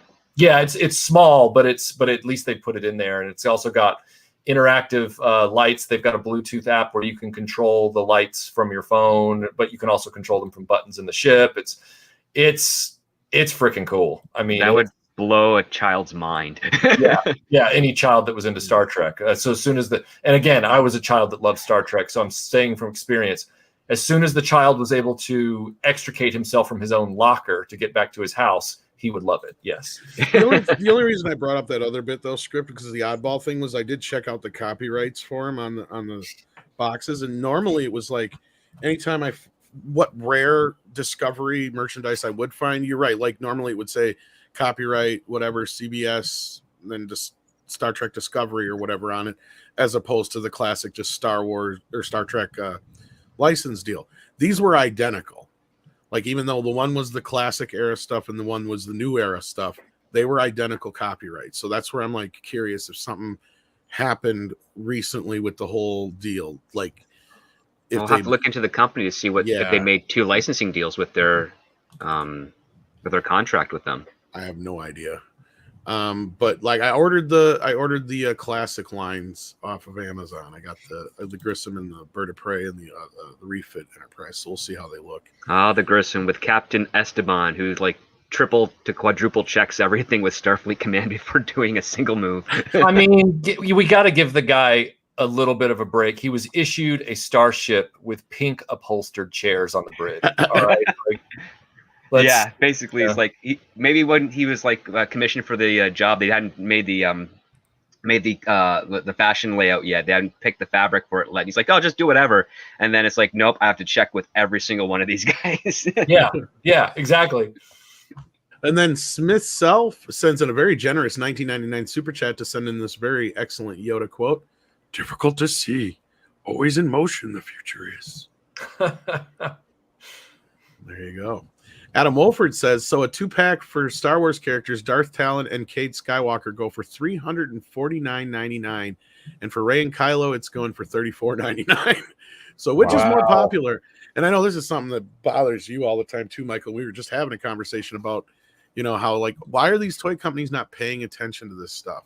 Right? Like if you see that a figure is going for hundreds of dollars online, don't you think the logic would be, maybe we should reproduce that again?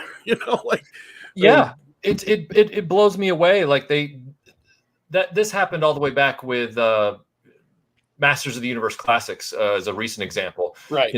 Back in 2013, I guess it was, Tila from the Masters of the Universe Classics line was going for like $200, $250. Trapjaw was the same way, Beastman. And what were they doing over at Matty Collector? They weren't even thinking about re-releasing anybody but He-Man, Skeletor, She-Ra, and Battle Cat.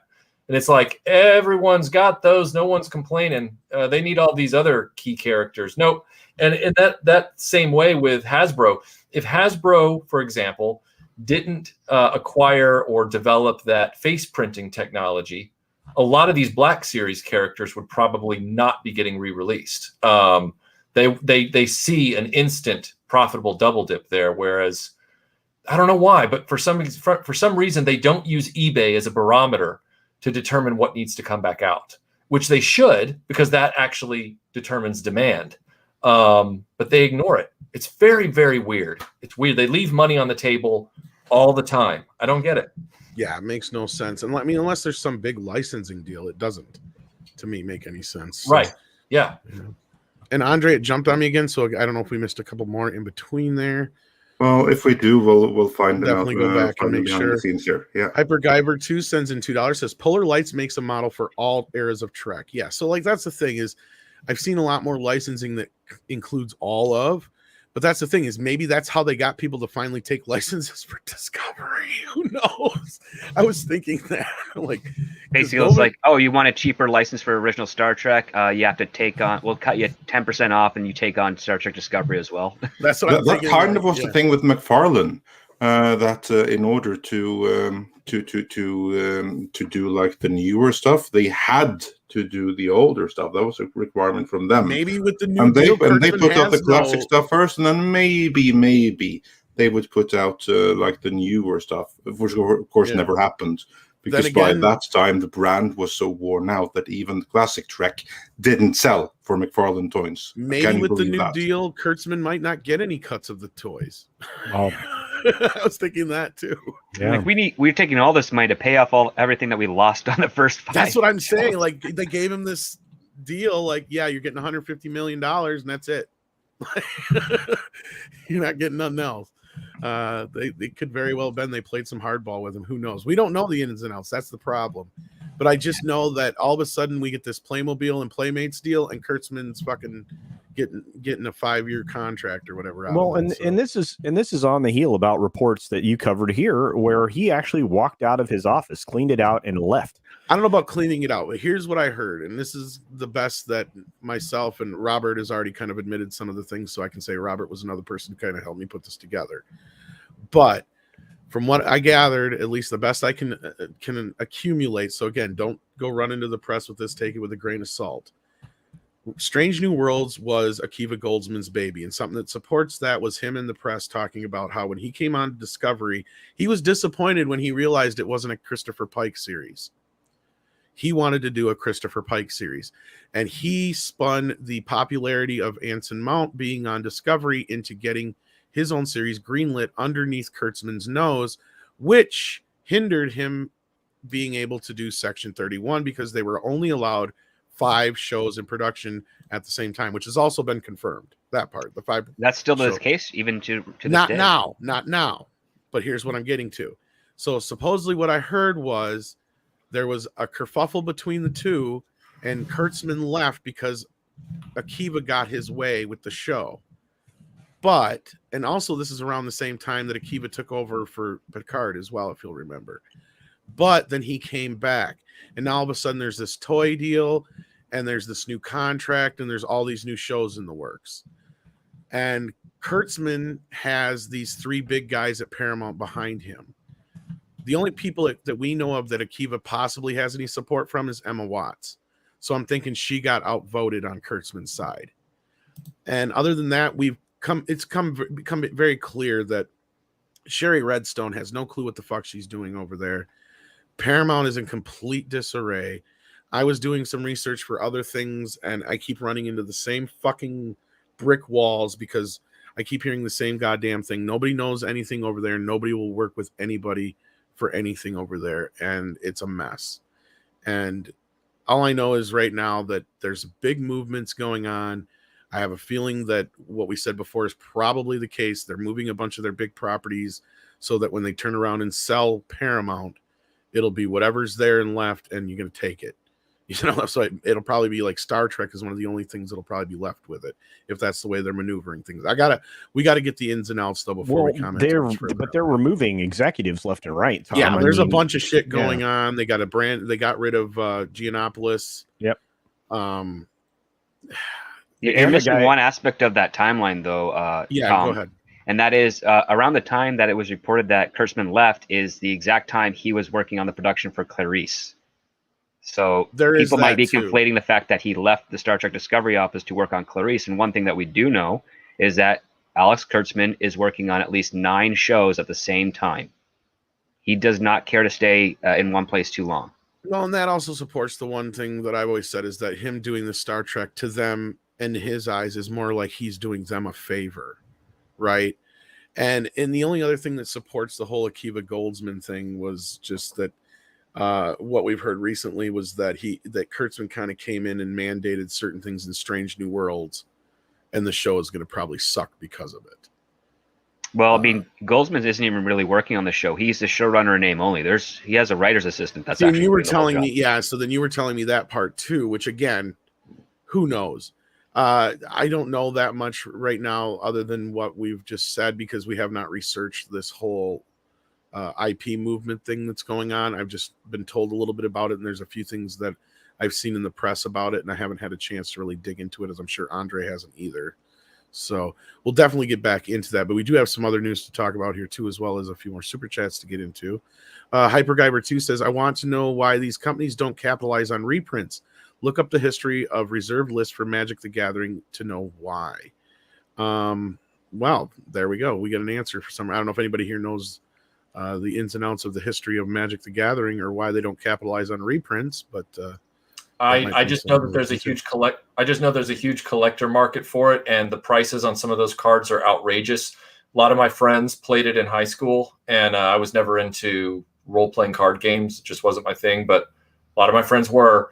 And I can see why there would be some backlash if they reprinted some of those cards, because it's just like with the whole anti-reproduction toys contingent, where they feel like as much as they say it's not about the money, it's about the money. All right. Like it's about their investment and their appreciating portfolio of plastic, or in this case, paper cardstock. And they don't want these companies messing that up, even though they're the IPs. So the IPs have to play nice and do this little song and dance with the hardcore, loud, vociferous collectors. So they have to strike this balance. And yeah. I mean, I can understand it more when it comes to like cards, comics, collectibles, that reprinting or re-sending it out there can be a little bit it can devalue in some ways the collector's market on some things, but when it comes to toys, you can do variants and other things that I feel like there's ways you can still appease the fans that want something that they didn't necessarily get the first time around, perhaps, or whatever, and still not devalue the original one at the same time.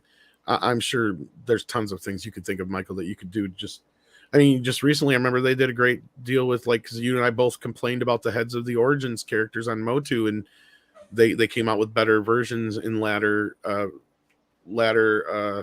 collections and whatnot, to where you could change the heads. So now I've got, the better faces on my Skeletor and He-Man now compared to what it used to be. So, at least it seems like they're listening to that kind of portion of the audience here and there. So, like, they can do things like that, it feels like.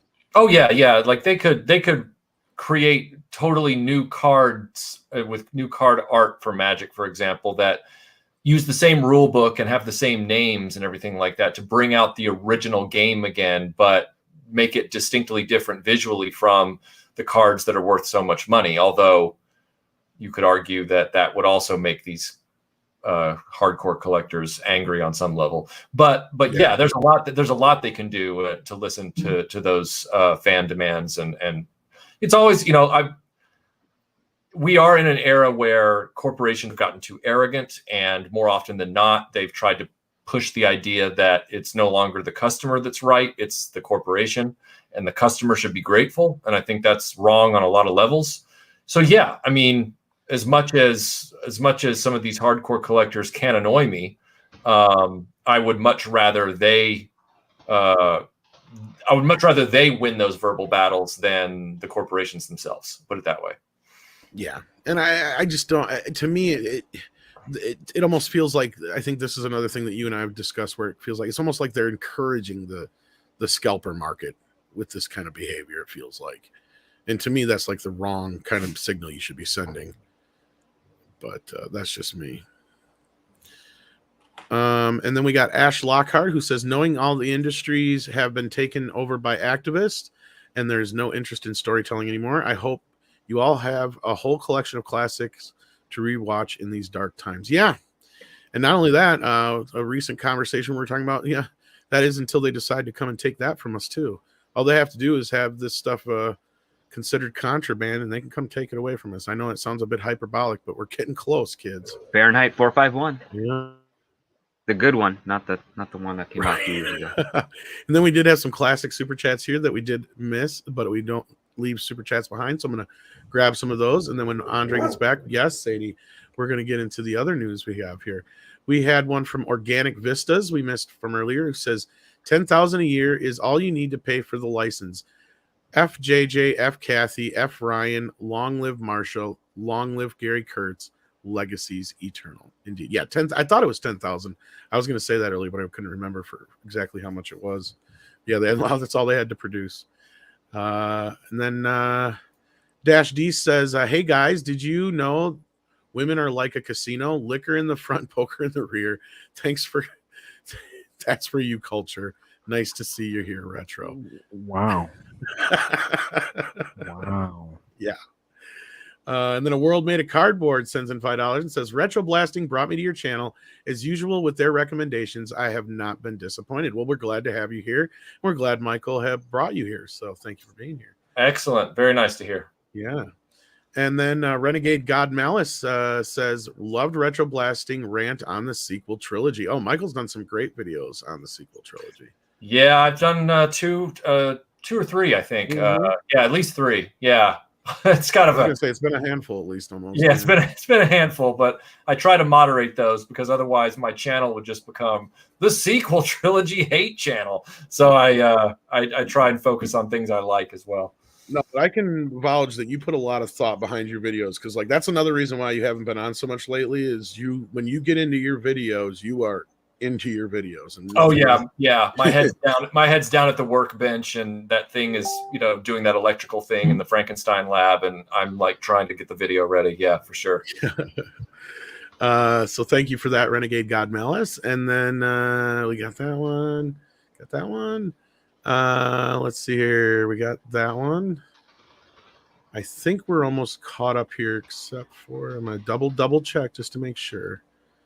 S Sharp sent in a super chat who said, would the book quote have released if JWR not had passed away?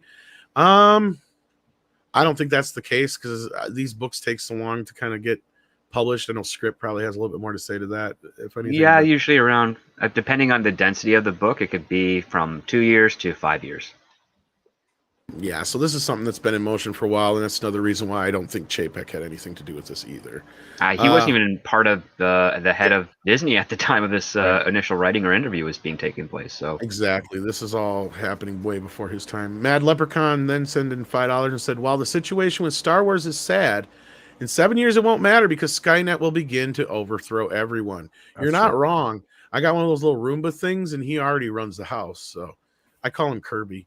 And I've been told if once you name them, you got to keep them. So, I don't know if you guys have anything to say to that, but hail our AI overlords.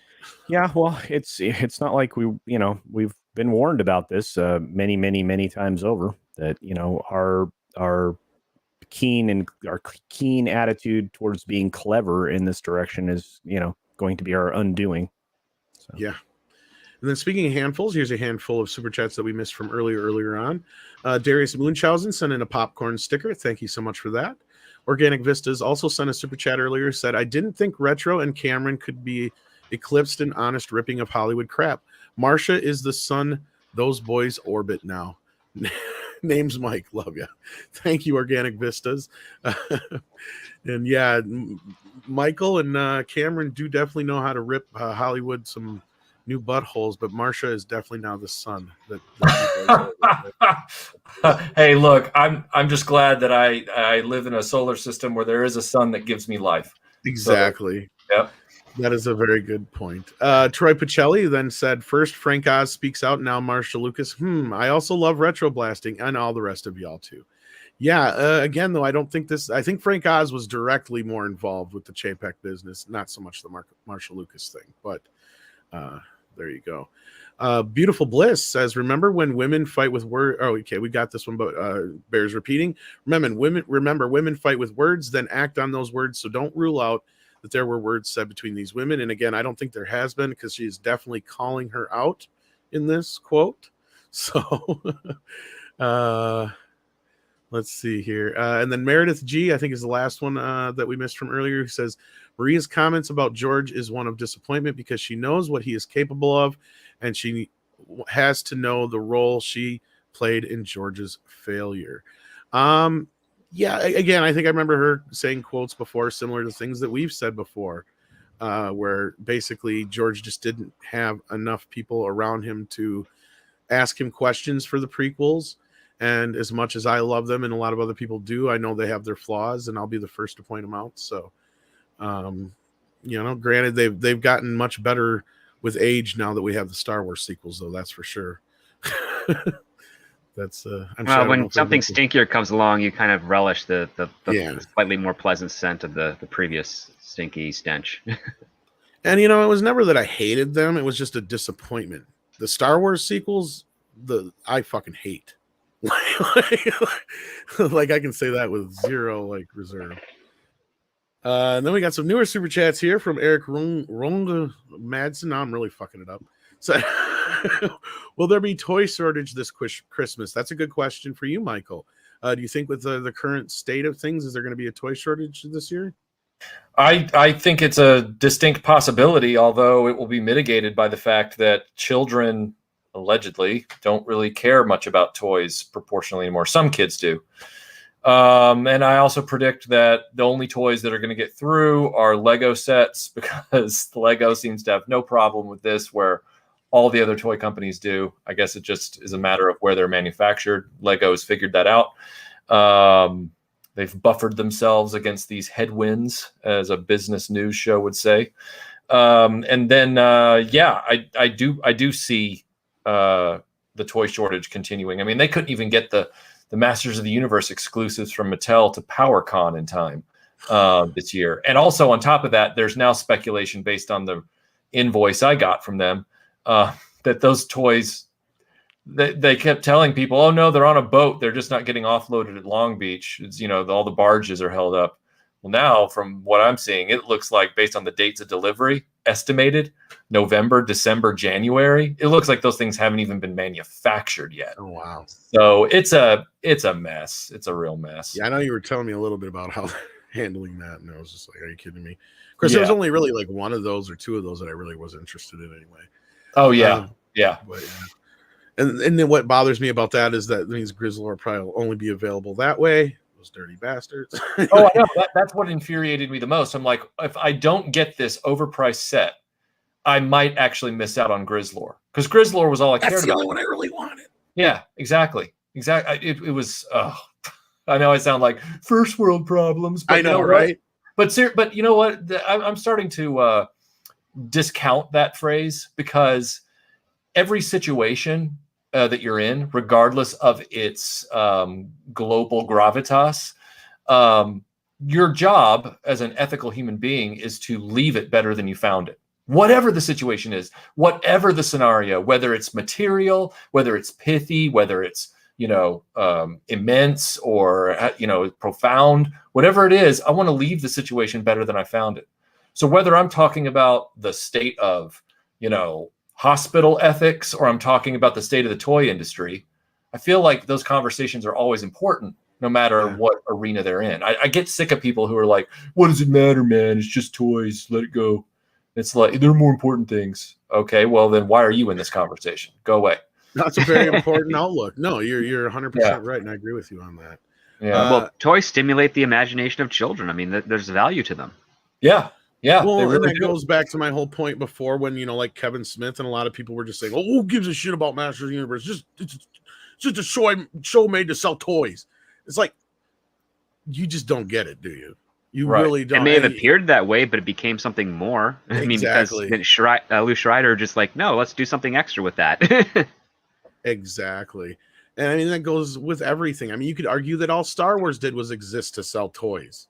Mm-hmm. Mm-hmm. I mean, even though we know it didn't. Exactly. No, to me, and that's why I try not to shit on things like Twilight and stuff. Even though I don't respect them, I know that Twilight means something to somebody, so I try to be as nice as I can as possible.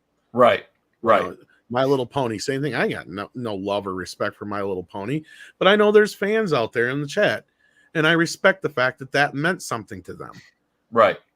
Exactly. So, and that's the thing is, and I think, and with the Masters Universe thing, I've even had, I told you, like I had one of my waves canceled. So yeah, I do think there's going to be a bit of a toy problem this year. I don't know if it's going to be huge, but I do feel like you're right on the nose that there's going to be a little bit of a problem this year. But do kids even really care that much about toys anymore? Well, it's starting to finally impact kids' interests, because it's like, when am I going to see? This is a kid saying this. When am I going to see a PlayStation 5 in stores? It's like they can't even get their video games to market now. And that was happening really long before the pandemic. The PS5 has never found its distribution footing. It's just been a hot mess the whole time. And Sony can keep making excuses all at once, but it's like, now you can't even.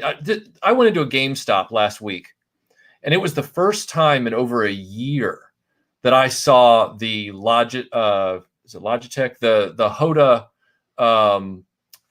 aviation stick and throttle for aviation games for the PS4. It was the first time I'd seen it in over a year, because they all sold out ahead of Microsoft Flight Simulator, whatever. So nobody could get them for X-Wing Squadrons that came out. And I was like, well, I'll try and get one. And they were going for like crazy prices on the secondhand market. Yesterday, when I go in there, not even looking for it, there's like 4 of them, and they're just retail price. And I'm like, wow, it took that long for those to show back up. So kind of reminds me of like the Super Nintendo or the regular NES Mini and stuff like that, how that was handled as well. Yeah. Ash Lockhart says, have you guys heard of the new rating system for businesses? It's called the ESG rating. You should look into it. It's all about woke agendas to help company culture. I imagine you. Well, that's an oxymoron. A woke agenda can never help a company. Yeah, it's actually, it's oriented around banking industry and sustainable investment. It actually stands for environmental, social, and governance. That's what the 3 letters are there. It is a way to manipulate various things through the forms of finance, and it is, one of the things that have been weaponized against, people who don't want to comply with, this new world order that's being pushed upon people. And I hate to say it that way, but this new way of thinking. Hey, they've used the words themselves. So yeah, I just, it comes along with the woke and the intersectional stuff that, is ruining every aspect of modern life in the world. So there you are. Yeah. Scott Hughes is another person who was brought here by Retro Blasting. So hail, he says. And very appreciative, and we're appreciative to have you here, Scott. And thank you for joining us. Yeah, Scott's a good guy. I've met him in person. He's a good man. Awesome. We've had a very popular morning, I'd say, because Michael always is a great guest here. We always love to have him, and he always has great insight. Even when he doesn't necessarily know about something, he seems to know something about something. Michael's that guy that just can talk about anything and BS his way through any conversation. No, it's not even BS. Like, you didn't really know much about the Playmates deal, but you know enough about the ins and outs, and you know about the history enough that you could make I was making fun of myself. I didn't say you were. No. But like, we love having you, Michael. We're not kidding. Roof Korean the Based says, good to see Retro Blasting on. Indeed it is. Script Doctor, other panelists, aside from it being hearsay, anything legal stopping scandals Rinsler mentioned coming. Oh, I think he meant to say SJW Rinsler's mentioned coming out. It's coming out. It's getting out. It's working its way out into the public. It didn't take that long. The book just came out on the 14th, and here we are, less than a week after it. Talking it's on the about shelves, as far as I know, right? Yeah. So it's out. And again, like I was saying earlier, Roof Korean, I don't know if you heard, but I feel like we're just seeing the beginning of this. I think this is going to resonate quite a bit. I think the papers are going to start picking up on this. We'll see how it goes. I'm sure a lot of the bigger news sites won't touch it with a 10-foot pole, but we'll see, because they tend to side more with the Iger side of things. Stephanie Janachek is hanging out in the chat still. Thank you for being here. Says the Pico trilogy's aging better than I thought, and I say Marsha likely did have a few words with the Empress who has no clothes. I don't think she has yet. She's been a ghost in the industry for 30 years.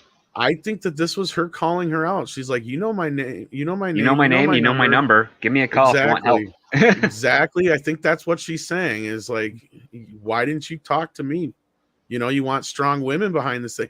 And that's the other thing, is she brings up the women part, right? Mm-hmm. So like, I feel like there's definitely, this is her sending a message. Well, I don't know if I think she knew that the book would get a lot of traction within Star Wars fans. I don't know how much she was actually saying this to actually, drop a nuclear bomb on the whole world. Like, I don't think that was the case. I think she just was very cavalier about her attitude towards what's going on. And the fact that, something that she was there at the very beginning of, it has a legacy that she's a part of, which is now tarnished again from her perspective. It's like more so. Like, first it was tarnished because George lost his way a little bit with the prequel trilogies, despite what other people like about him, which is fine. And then really lost his way when Disney got a hold of it and just went off the rails. There you go. And again, like, I don't like that last bit where she's like, Kathy, JJ, we need to talk. Like, that's her kind of calling him out. Like, hey, you know my name, you know my number. Why didn't you talk to me before? You can talk to me now, kind of thing. I think that's really what she's saying there. I could be wrong. I mean, they may have talked since then, but I don't see any reason why Kathy would seek her out, really, to be honest with you. And with that, I think we're caught up, unless there was some other super chats I missed in there. I think I got most of them. We'll definitely go back and check in a few minutes, but we do have another story to touch on now that we've got Andre back. Let's do that. So you got to see Dune. A lot of people have got to see Dune, but only in certain places. It's open in 17 markets right now, and everybody kind of thought, oh, it's not going to do that great. It's not going to do that great, except for like me, and I think Culture. You were a little bit kind of on that train too. You like, oh, this has some potential, like I was saying. And needless to say, now we have a kind of an idea of what Dune can do or did do over the weekend. And it went way above and beyond any expectations. It has already made $37 million in those 17 markets. And that's actually impressive because they told us they were projecting it just over 20. Yeah, so and I said, you better readjust that. Yeah. Yeah. Now I believe we have a meme for that. What is that? Oh. Well, you know that. I know what the name is. Yeah. Like a meme for that. Yep. Oh, my meme? Yeah, of course. We already played it, so I didn't know I get to play it again. Yeah. I fucking knew it! Oh! Yep. Well, and I felt this energy with Dune, right? And I'm curious, Michael. I know I know you're at least somewhat of a fan of Dune because you did talk about the classic toys before, and I'm curious what you feel about the new ones as well. But how about the film, though? Have you had any anticipation for it at all? Is it something you're looking forward to? I don't know how to say this, and what I'm about to say is not negative. It's not even ambivalent. You're about to hear something very positive. I'm just trying to word it so that I get the right amount of impact. No, this should be good.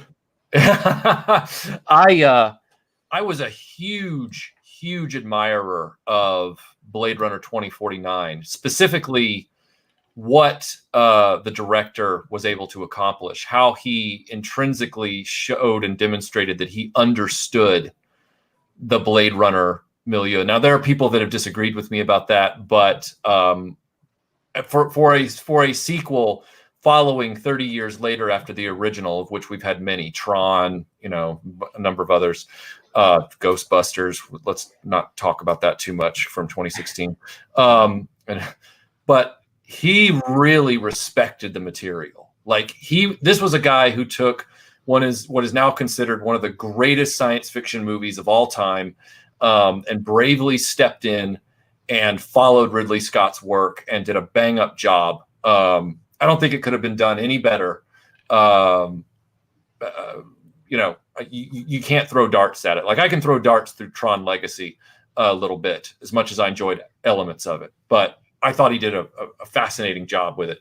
So when I heard he was going to do Dune, I was like, oh man, that's going to be great, because I know people love to look through rose-colored glasses at the David Lynch film, but even David Lynch himself has said that Dune wasn't what he wanted it to be. And there were technological limitations, and, there was all the stuff in the background and all that kind of stuff. And yeah, I own it on 4K. It is an important film in the milestones of film technology and trying to bring something new to everything, but it didn't stick the landing. The film didn't stick the landing. We all know it. And part of that was maybe the audience wasn't ready for it. And part of that was that the story was very difficult to convey, because Frank Herbert's writing was, very epic. It's like Tolkien. It's just boom. So we needed a deft hand on this. And so what I'm saying with that is, even though there's been a Dune miniseries and there's been the David Lynch film, Dune is the closest thing with this new film that we're going to get to finally having a new franchise. Because meaning an old story, but bringing new life into the cinema, because superhero movies are tired, and Star Wars movies are terrible, and Star Trek is, on life support, and Doctor Who, we won't even go into that. We need something new. We've all been saying it. We want something new. And while Dune is old, it has not been brought to audiences in a way where the broader audience has become aware of it and embraced it. And Peter Jackson pulled it off with Lord of the Rings. I think the director of Blade Runner 2049, the only reason I'm not saying his name is simply because I'll mispronounce it, and I don't want to sound like an idiot. I know it. I know how it looks and spelled. I can never pronounce it. And yes, my last name is Villeneuve. Okay, my last name is French, and ironically, I can't say it. So my point in saying all that is, this is an exciting moment, because it's the guy from Blade Runner 2049, who's an amazing filmmaker, doing Dune. I can't think of a better guy to do it. And I want to see something fresh in movie theaters. I want to see audiences embrace something they've never seen before and get away from all of these tired franchises a little bit. So if I'm being effusive, I do not apologize for it. I want this film to succeed. That doesn't mean that I'm going to go in with rose-colored glasses, but from everything I've seen and read, and even listened to Andre's video about it on Midnight's Edge a few days ago, it's everything that I expected from this director, and I can't wait. Wow. Yeah, I think that you'll be. I think that you'll be quite pleased hearing what you think about Blade Runner 2049. I said my reservations. I only have like actually three. The score, which isn't so much a score as it is industrial noise. Yeah, and that's what happened. Yeah, that's what happened in 2049 too. He got Hans Zimmer, and the whole score is just wow, which is really annoying. I agree with you, Andre. Yeah, so that's a shame. I really would have liked them to get someone else to give it a proper score rather than just industrial noise. What was Alan Silvestri doing? There are so many others that could have done really good with this. Like the guy who did Guardians of the Galaxy and Pacific Rim, I forget his name. He could have done amazing with this. That Icelandic person doing The Mandalorian could have done awesome. Oh, Ludwig Göransson, yeah. Yeah, exactly. I mean, there are so many that could have done great with this. But one who couldn't was Hans Zimmer, and Hans Zimmer is who he chose. So that's unfortunate. And then it's like, having read the script, there were things in the script that impressed me so much that we were able to like relay the story, the mythology, the backstory, and all of that is gone.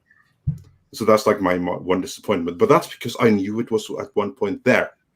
If you haven't read the script, you don't know it's there. You just see the movie for its own. And I do think it probably works really well as a movie on its own. I want to rewatch it on my own another time. Or with someone else, rather, with someone that's completely new to it and get like their reaction to it as well. But I think you'll be pleased. I think most people will be quite pleased with this movie. Yeah, and maybe they'll take some of that into account, with a sequel to this film and go, hey, maybe we should actually get a score, like the next, But so otherwise, Culture, what's your reaction to this news? Since you were kind of with me thinking, this could be one of those movies. I felt like you and I were in a different direction on this, because I was like, this thing's going to do really well. I mean, it was off to a pretty big start. I was very optimistic. It got a 12-minute, standing ovation, and in its premiere at the Venice Film Festival. I was really excited, right? And I really do hope that it keeps this momentum. I hope that it has the legs required. But this is a good strategy, right? It's the same strategy, only in a different set of markets that they did with the Fast 9, Fast Saga film. They started it off in Asia, and then it eventually made it to the States. This is going, from a different direction. And with this also getting a China release, I have a feeling that the gross box office here is going to be more than a little respectable. And I know that it's going to do well in the US. And I know that, I'm not the only person that I know that, again, outside of, obviously all my YouTube friends, but everybody I know outside of that is going to go see this, and we're going to go see it in the biggest format possible. So I feel like, when they point towards films to save the box office, right? Because it's been like that this whole summer. Well, this film's going to save the box office. Well, this film's going to save the box office. Well, I think this one might actually live up to the deal. So will it though? Here's my one caveat to what you're saying. I agree with you, except for one thing. Mm-hmm. I think Warner and Legendary probably hasn't made this choice, but Warner is shooting themselves in the foot by not just releasing this theatrically in the US, even if they hold off on HBO Max for the other 30 some days they have left. Yeah, you're probably right. And because the momentum this movie has right now is intense. I know a bunch of people who bought tickets this last weekend thinking the movie was coming out, and they're like, oh, the fucker don't come out till October. Yep. Yeah, I mean, there are a lot of people. I mean, we were talking about it the other night on Scott's show, on the Sporkin news dump, right? Talking about it, and Lady G was like, "Oh shoot, my ticket! I bought it a month ahead of time." You know, and she was another one. Yeah. And I'm like, you know what? That's good though. Okay, because that's going to show you're going to really see some real numbers in the theater of actual human beings going to something. It's not going to benefit from this, quote unquote gold open movement. There's no GoFundMe that I'm aware of at this point in time that's trying to artificially prop up this film, and I'm excited. Of course, I've been looking forward to seeing this, see this film for a very long time. And when Andre alleviated some of my fears about it, I like I said, I think, and I will continue to think until the numbers come out, that this is going to overperform a lot of the early projections that we've had from just a couple of months ago. So we'll see. You're right. Yeah. And I got to correct myself from earlier. It's now open in 24 markets. As of Friday, it opened up in a few more. So it went from 17 to 24. Yep. But script, what's your feeling on this? And I really want to get your view on the fact that I heard that they're already, of course, working on the second script. Do you think this weekend box office pushed them even further towards the second film? That's up to Legendary, really. I mean, they're the ones that are the chief financiers of the movie. If Warner Brothers is good for for the distribution model that they want, I can see a deal happening. I'm really happy that this movie is resonating really well with these markets, because again, as much as I enjoyed some of the visual cues and things that Denny V, I'll just call him right now, can do, one thing I do have an issue with him is his pacing is kind of weird as a director. There's some shots that just linger a little bit longer than they need to. But that's just my taste. Just watch Lawrence of Arabia 20 or 30 more times to get used to it. You'll love it. Yeah, script, I love Lawrence of Arabia. Yeah. I just have to say, script, that I do hope that you'll agree with Retro that you're going to come to love it, because I heard you say on another stream where I wasn't present myself, but I heard on the playback that you were like worried that the script was for like a 2-hour film. Yeah, they had stretched it so much, and you were worried that Villeneuve had failed to discipline himself. That's one thing I was worried about. Yeah, you didn't use those exact words, but he did in no way, shape, or form discipline himself. That's kind of like what I was thinking, that this is there's actually very few words spoken in the movie. There's so much epic landscape and emotional shots and atmosphere shots and stuff like that. I think perfectly well had time for those more world building scenes. They just chose not to put them in. Maybe so there'd be more time for epic landscapes and stuff. But I don't know. But he definitely did not discipline himself in that regard. And then Diego Flores, one of our hosts over on Midnight's Edge Espanol, sent me a story from Peru where they're talking about Dune as well. So it's getting a lot of buzz over there as well. He basically kind of translated the one story here and amalgamized it into one little sentence or paragraph here. He says, basically, they're saying why Dune with Timothée Chalamet might be the most important film of 2021. And basically, everyone is recognizing the epic scale of this movie and trying to get people to watch it when it releases. So there you go. So they're already talking about it in Peru as well. So yeah, there's a lot of buzz. And the thing is these aren't even huge major markets this has opened in so far. It's gotten great reviews in Norway too, for what it's worth, where it has opened. Exactly. I mean, and again, I've heard a few people who didn't like it. And again, I have a feeling this is going to be one of those movies where you're going to get some people who are just not going to like it. And you're going to get some diehard Dune fans who are just going to be completely against it. But I think you said that the real gauge is the people that aren't as aware of what it is, Andre. And you said you talked to a few people after the movie. And if you want to reiterate what they said. Yeah, because again, I had read the script, so I was the worst person to judge it in that sense. I wasn't able to put myself into the mindset of someone that's new to it and try to guess what they might feel. And I saw the movie with someone else who knows the material exceedingly well, and who therefore also wouldn't be able to assess how does a newcomer to the franchise understand this. But I was able to speak with two gentlemen who attended the same screening, and none of them were fans of the franchise. As in, it's not that they didn't like it; they just weren't familiar with it, and they loved the movie, and they were completely blown away by it. And they said they had no problems understanding what was happening on screen. So maybe Villeneuve did the right thing in cutting down on all the world building and just staying very clear on the part of the story that's being told in the part of the book we're covering. So we haven't seen so much of the scheming and stuff like that. We have a very simple screen story, and that's what he chose to focus on.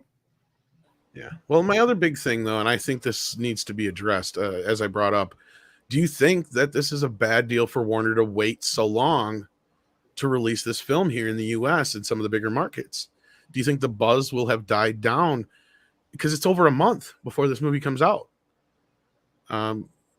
Andre, what do you think on that? And then we'll get everybody else. I'm actually worried about that. I'm surprised that you would, not just the US, but the UK as well.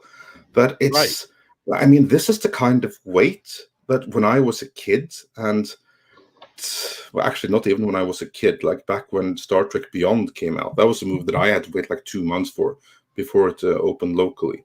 But generally, that was a thing of the past, that movies would come out months and months later internationally than in the US. But that was an ancient history. It's a different world now, especially now after the coup with online releases which drop worldwide at the same time. And then suddenly you have a movie that drops theatrically in select markets, but not in the US and UK for 5 weeks, and then simultaneously in theaters and digitally. To me, that's weird. And I wonder how many people are really hyped and want to see the movie now. But by the time they get to see the movie, the excitement has passed. They moved on to something else. It's oh, well, whatever. Dune is out now. Okay, I'll catch it on HBO Max. I was going to see it on IMAX, but I don't care anymore. I'll see it on HBO Max in 2 weeks. I mean, what's another 2 weeks right now when I waited 5 already? I'm worried there's going to be people with that mindset. What about you guys? Let's start with you at the bottom there, Script. I kind of got your reaction to this again, but go ahead. Sorry. Yeah, I have nothing more to really add to that. Okay. All right. Well, Michael, do you think that this is going to hurt their box office here in the U.S. by waiting so long to get it out here? I did find it odd that it was going to be that long. October, whatever it is over here. Almost November. I mean, yeah. October 22nd. It's just practically November. It's kind of lunacy. I'm not really sure why they did that. And understanding the illogical logic of Hollywood is impossible. I mean, there's potential for it to hurt.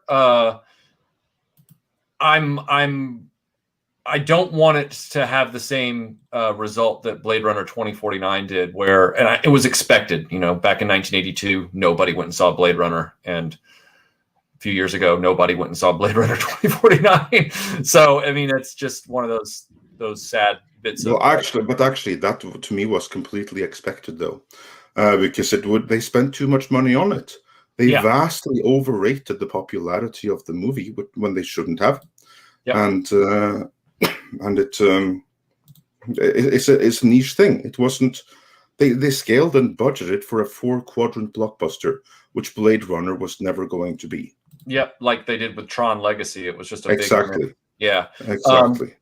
Dune, I think, though, is very much poised to be a science fiction breakout franchise. And I don't mean to sound so businessy, because Dune is a truly great story. But what I mean by that is, like Peter Jackson's Lord of the Rings, if properly handled, it can become a classic. And much in the same way that Lord of the Rings had a number of attempted misfires prior to Peter Jackson's arrival on the scene, Dune is in the same position. And so I feel like this, even with the month delay, I think there is potential for this to pick up through word of mouth. And I know there's a lot of anticipation amongst the people that I talk to, but I also acknowledge that I work as a pop culture reviewer and analyst. So the people I talk to are despite the fact that they disagree a lot. It is not an accurate barometer of mainstream interest. Right. So.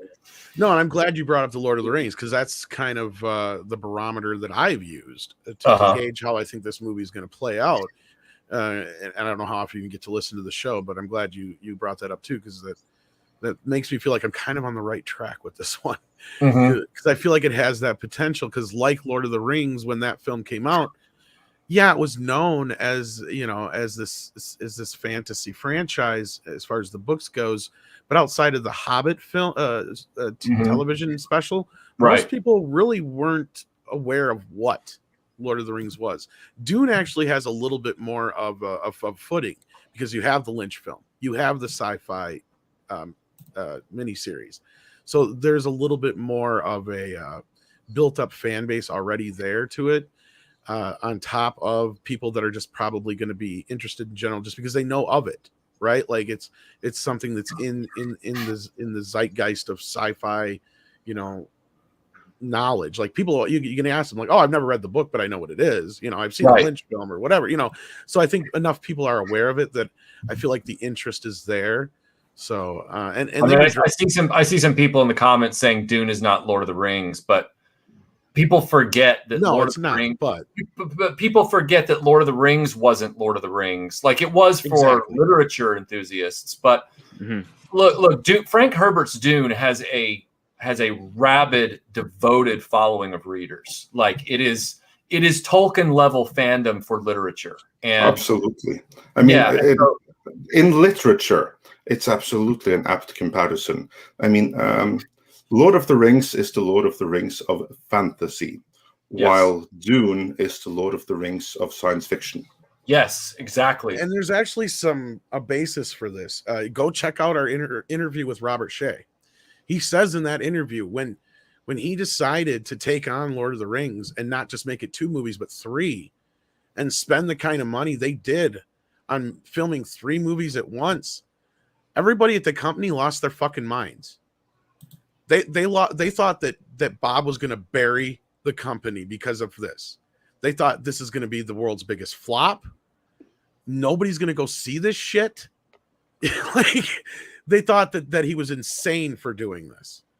Like he said he had so many nasty messages from people like saying you're going to fucking kill the company. And what did he do? Well, basically, he made New Line Cinema what it is today. Unfortunately, he's no longer part of it. But I mean, it's now just a big conglomerate part of Warner Brothers. But I mean, that was the movie that made that New Line bigger than a mini studio. You know what I mean? Andre, help me out here. You know how to say it better than me. But yeah, like basically, he's a mogul. But they didn't have faith in Lord of the Rings. The last studio mogul, and a good one that didn't inherit something from his granddad, but you actually built from scratch. You have how Cameron always says that you have like 3 generations. You have the generations that builds, you have the generations that inherits and maintains and builds further, and then you have the lazy ones that just take it over, have never worked for anything, and they squander it. Right? That's because they grew up with all the rewards of the previous 2 generations, whereas say if I were to build a new company and my kid was alive at that point, they would still have memories of the struggles and the effort that was put involved in creating that, and they'd be able to carry that on. But their child would not, because the success would have already been achieved, and so they don't understand the value of sacrifice and determination and ambition and work in order to strengthen and build up and continue to build up that company. Exactly. And Bob Shea, he's first generation.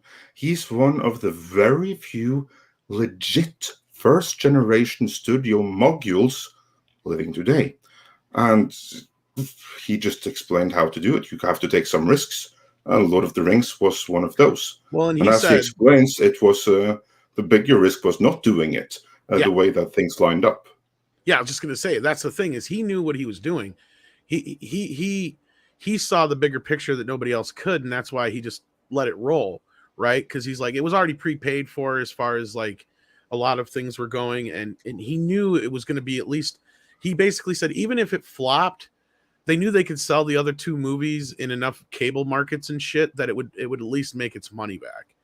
because he knew how to kind of. Well, he spent decades selling to all other markets throughout his career. Like that's just what he did. He would pre-sell movies, yes. Yeah. Like Golan Globus would, and all those guys. Like they basically built an entire kind of cottage industry on doing this. But I mean, just the foresight that he had to say no, it has to be 3 films, and we're going to film them all at once. And all these. Just he was insistent on taking this risk. I mean, even if you go as far as Ninja Turtles. Like that was another one that just kind of came across their desks because everybody else in town had passed on it. And he's like, I don't know what the fuck a Ninja Turtle is. And just somebody piped up. I think it was Sarah Risher piped up and said, oh, my kid loves that. He goes, what? He goes, yeah, we bought him all of them for Christmas last year. And he's like, all right, we'll give him a couple $1 million. And ended up becoming the highest grossing independent film of all time. Because everybody else had thought Ninja Turtles had kind of run their course by 1990. So they didn't want to take a chance. But he didn't know what it was, but he's like, fuck it. If, kids like it, then it must be something. There must be something to it. And Bob was one of those who actually listened to people, right? Like, that's why the Nightmare on Elm Street films had such a, 2-3 times where they've changed course because he listened to what the fans were saying. And he's like, oh, we got to fix that. Nightmare on Elm Street 2 didn't work. Well, we got to fix that. So what did we get? Probably the greatest Nightmare on Elm Street film of all time with Nightmare on Elm Street 3, because he made sure that movie was what the fans wanted.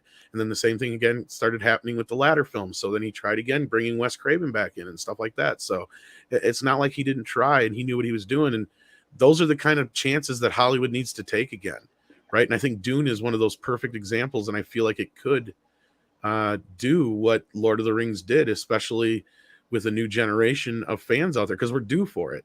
It's been 20 years since Lord of the Rings came out. And it was just over 20 years from Star Wars when Lord of the Rings came out then. So like I said, I think we're due, and Dune might be it. I said this about 1.5 years ago. Yeah, it's been 20 years since Lord of the Rings and 40 since the last theatrical Dune. Although 20 years since the last TV Dune, which was about the same time as Lord of the Rings. Mm-hmm. So yeah, I feel like it's and I also noticed it first when I noticed that more people were viewing the Dune trailer than the Batman trailer. Yeah. And now, Culture, I know you kind of gave your feelings on, the whole how it's going to do in the US, but I don't know if you want to speak a little bit more on if you think it's a bad idea for them to wait this long or not, but I'll give you the final word on Dune before we get back into Super Chats. Look, I mean, you're not wrong about the timing. I think the timing is perfect. I think that it's a mistake not to immediately have been already moving towards production for the second film. But again, the hindsight's 2020 for us as we look at this with fresh eyes, after a year of, sitting on the sidelines because a lot of films were just held in reserve. I can't wait for this film. I think it was a bad plan for Warner to commit to the entire year for day and date release. And I think that's the thing, like you mentioned, that'll hurt the film in the long run. But you're also not wrong that this very well could be based on the literary background of the two properties between, Lord of the Rings and this book, Dune, these properties, Frank Herbert's properties. I think that's a pretty decent parallel for the two different kinds of genre. And I'm looking forward. I can't say it in any other way. I am very much looking forward to seeing this film, and I will find it on IMAX and I will watch it there. So, I think this will be one of the films that we won't doubt whether or not it made money. I think this film is going to make money, and if people want to laugh at me at that, that's fine. But no, you've been saying it the whole time. You're going to be vindicated. Yeah, I hope so. I think you will be. I'm starting to think. Yeah, I think the biggest mistake in the end is that they didn't film the two parts together.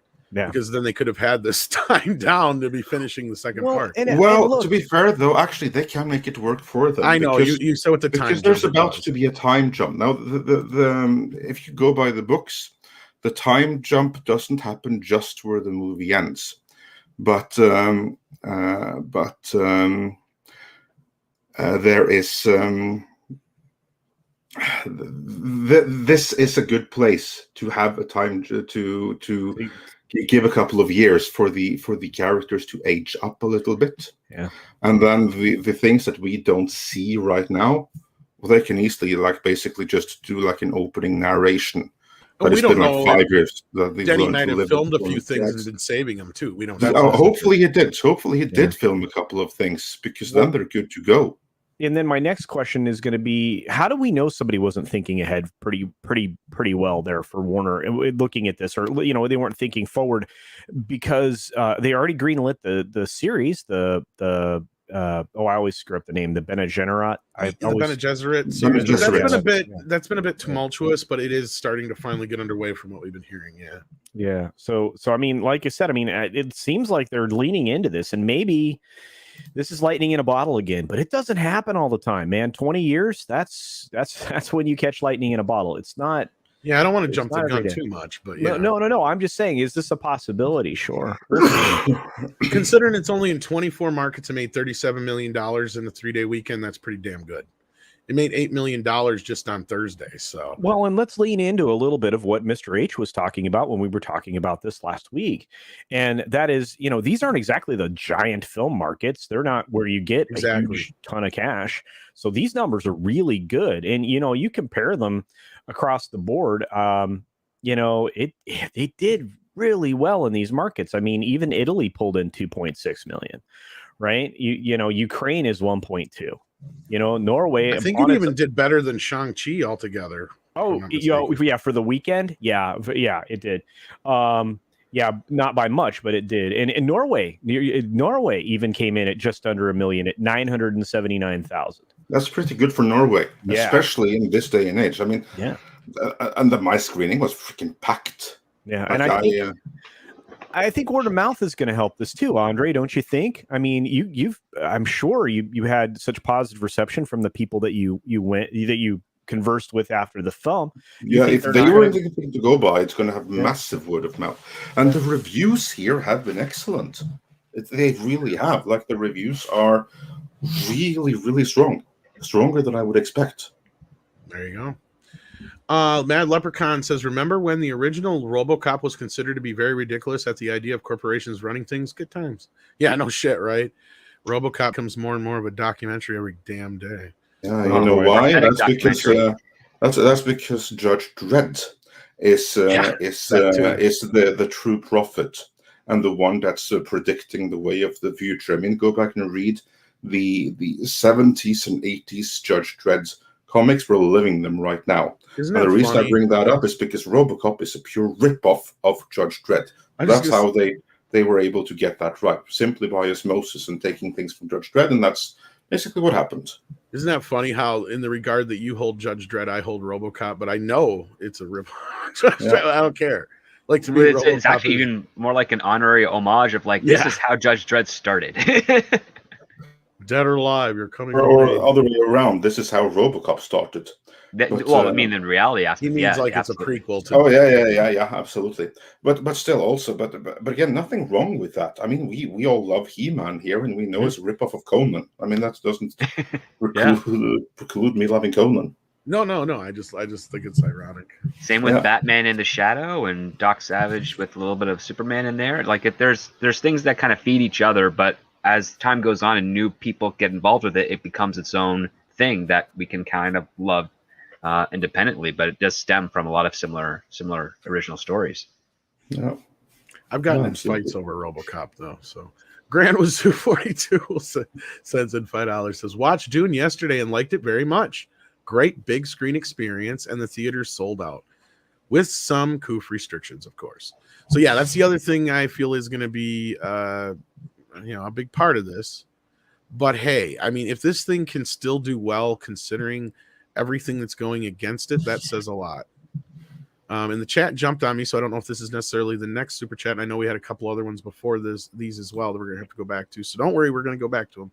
Bama Grad does say though that I saw the effect the Emmy chicken commercial had on Doomcock show. Everyone developed a severe case of the giggles. Nice job. Yeah, I've seen many requests for that, so I think you're gonna have to play it here as well. Have you seen it at all? No, I haven't. So for God's sake! For the first time with the rest of the audience. Okay, for some context, because I don't know if Michael, you haven't seen Shang-Chi yet, have you? I haven't. No. Okay, well, in the Shang-Chi movie, there is this creature that Andre described as Snarf without a head, or headless Snarf. Well, that sounds horrible. It does. It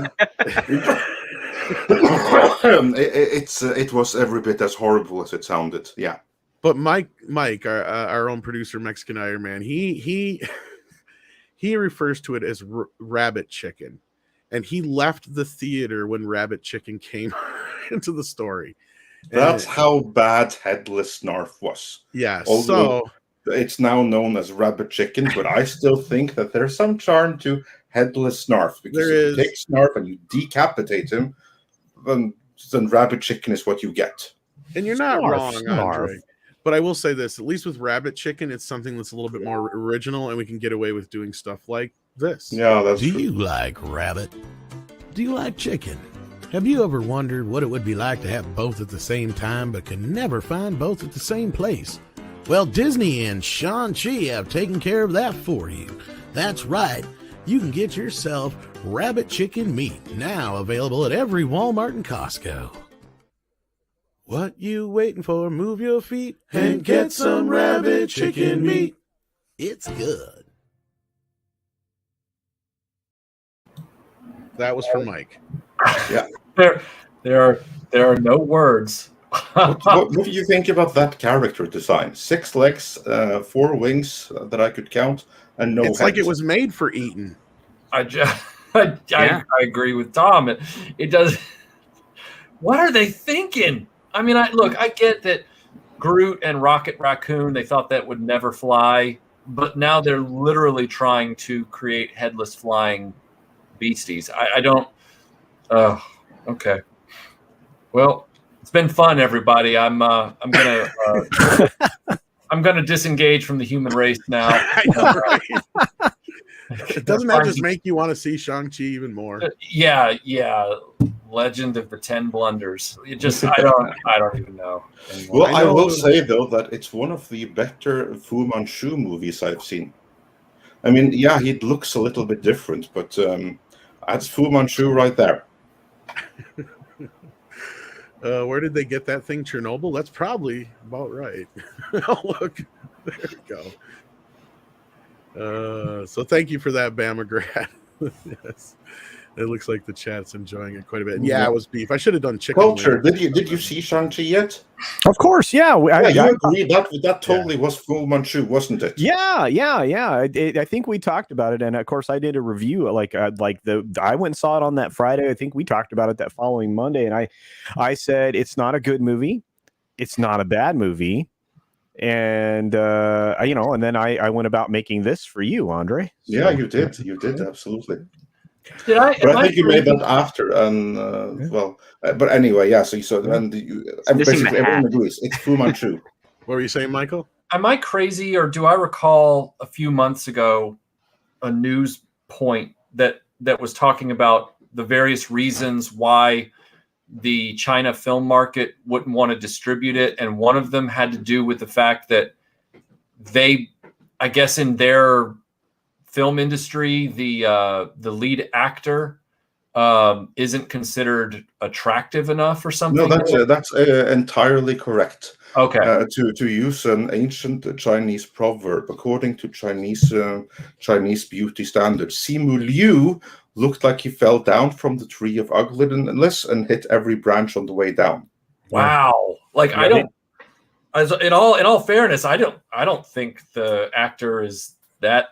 No, it's not that he's like that ugly or anything. It's just according to Chinese standards, he's like he looks like the regular guy that's at the fish market trying to sell. I heard another translation of it, Andre. The other translation of it is they view what his features are what Americans view as attractive, not them.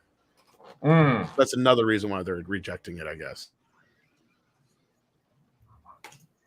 That was one potential version of it I heard. Well, and right, I think wasn't it the same day that the film was going to release that Xi Ping came out with his statement about they didn't want to have any more effeminate. Yes, that was the same day. And I said that I think there's a connection between them, and I think that's kind of the interpretation is that they see him, and I hate to use the term, but as a more effeminate male. Yeah. And they're kind of hinting. Sorry, go ahead. No, go ahead. No, I was just saying, and they're hinting that he is, America's version of men now, which is sissy boys.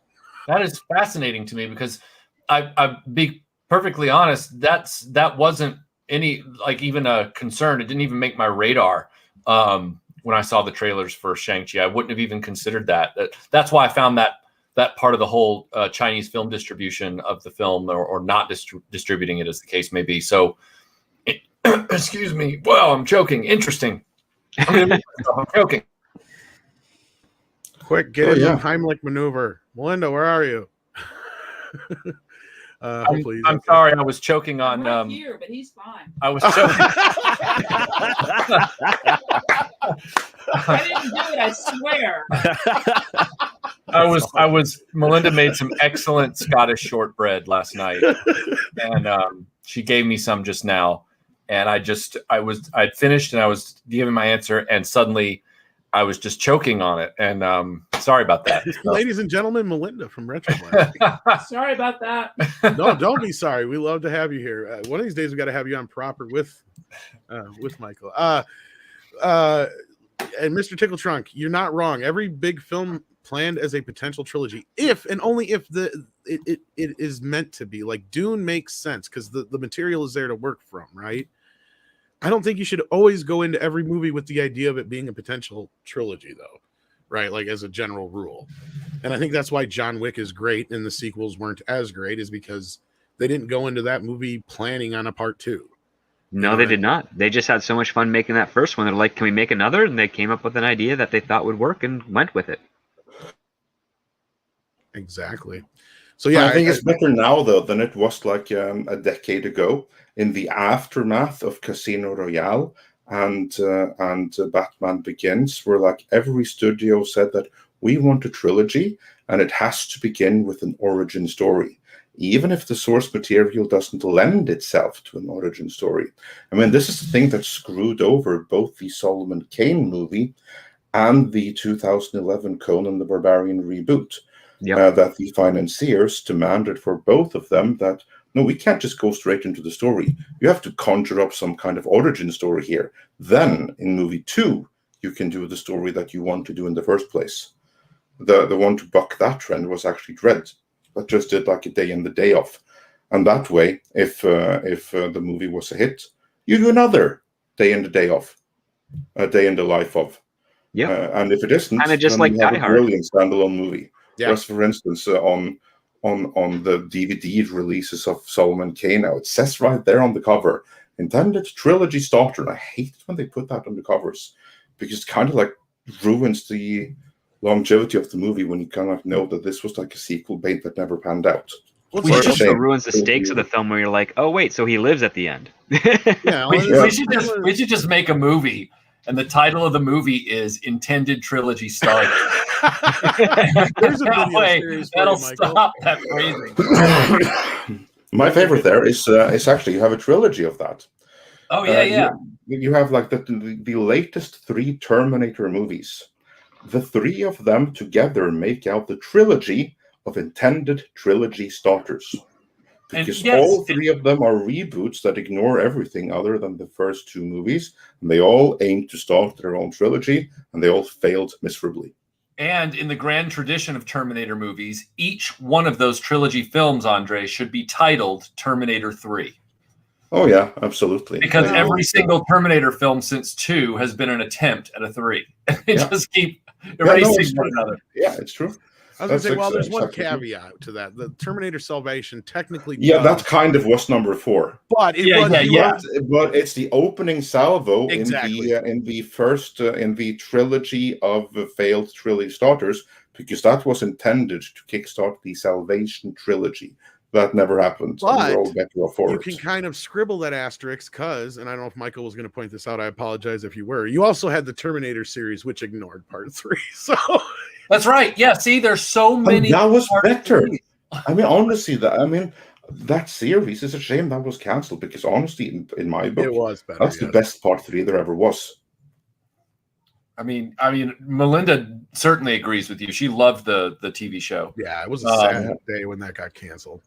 Who would have thought Shirley Manson was such a good actress? No shit, right? I freely admit that my standards for Terminator 3 were, as a concept, were very low, And when I saw the actual Terminator 3 before there was Salvation or the TV show or whatever, I saw Arnold Schwarzenegger, ripping a urinal off the wall and hitting a robot with it. And I saw that same robot blow her breasts up in a convertible car. And I thought, win for me. This is all I really needed from this experience. Now I'm going to go have chips. And then afterwards, I like the end of T3 as well, Michael. I don't know if you agree with that, but I like how it had a classic sci-fi ending. Oh yeah, absolutely. I love the ending where they didn't stop it and found themselves in front of her. Yeah, that was great too. So I'm sort of saying that tongue in cheek, but also I didn't expect much from it, and I thought it was fine. Don't get me wrong, it is a bad film. Right, it is a bad film, but I give them props for at least having the balls at the end to be like, no, they didn't stop shit. Yeah, exactly. I'm going to start writing my script for Intended Trilogy Starter. Trilogy. I can't wait to have some. Hopefully, I can help you with that. Just let me know if you need. Oh, absolutely! It was created here, so we'll all just weigh in on it and start writing pages. It'll be great.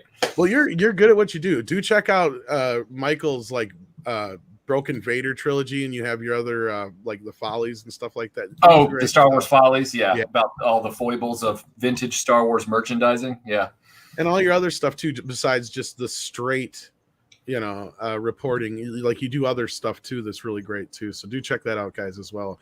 I do love me some Armless Vader. You guys do have a great rapport. So I think you're right on that, Mr. Tickle Trunk, and we will coin the term now, potential trilogy. Eric Winberg says, woohoo, or wahoo, Midnight's Edge Monday. Hail. Well, hail to you, Eric Winberg, and thank you again for all your donations that you send, even when we're not on the air. So I appreciate that. STR Red Wolf says, rabbit chicken, what wine, what does what pair with? I guess it depends on if you're having legs or wings. If you're having legs, I would say red. If you're having wings, white. How's that? I don't know. Anybody want to chime in on that one? No. All right. So I had this roommate my freshman year of college. For some reason, they put me in a dorm room as a freshman with a 21-year-old Marine, and he was always kicking me out of the room. He was sexiling me so that he could hit, his squeeze or whatever. And so I was always stuck somewhere in whatever. Anyway, this is sounding as pathetic as I thought it was going to be. But anyway, he would always have wings. He would always have wings in the room. So the wings were always that barbecue smell, that smell of wings and stuff. And I just kept associating it with him to the point that I don't eat wings. I'm just like, yeah. I think of wings and I think of him. So there's my trauma for this episode of Midnight's Edge. There you go. Yeah. I've killed the room. I've totally. No, you haven't. No. I'm still, no worry about that. Everyone's just like, wow, Michael's got some issues. They're all just quiet. This is all. We all got issues here. So no, but Naked Fame pipes in on the whole legs and wings thing. Says proof that people like legs more than wings. Maybe. I figured I used the steak bit because I was figuring that was the big chunky parts, but I should have just did legs and wings. You're right. It would have looked much better. We got Mega Jetty 1 who says, got several ideas for Terminator 3, but Hollywood don't want to use them.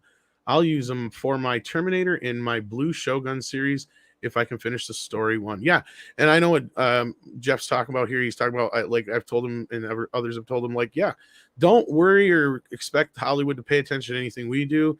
Just do your own thing. You got a good idea for something, make it your own thing. Turn it into its own property.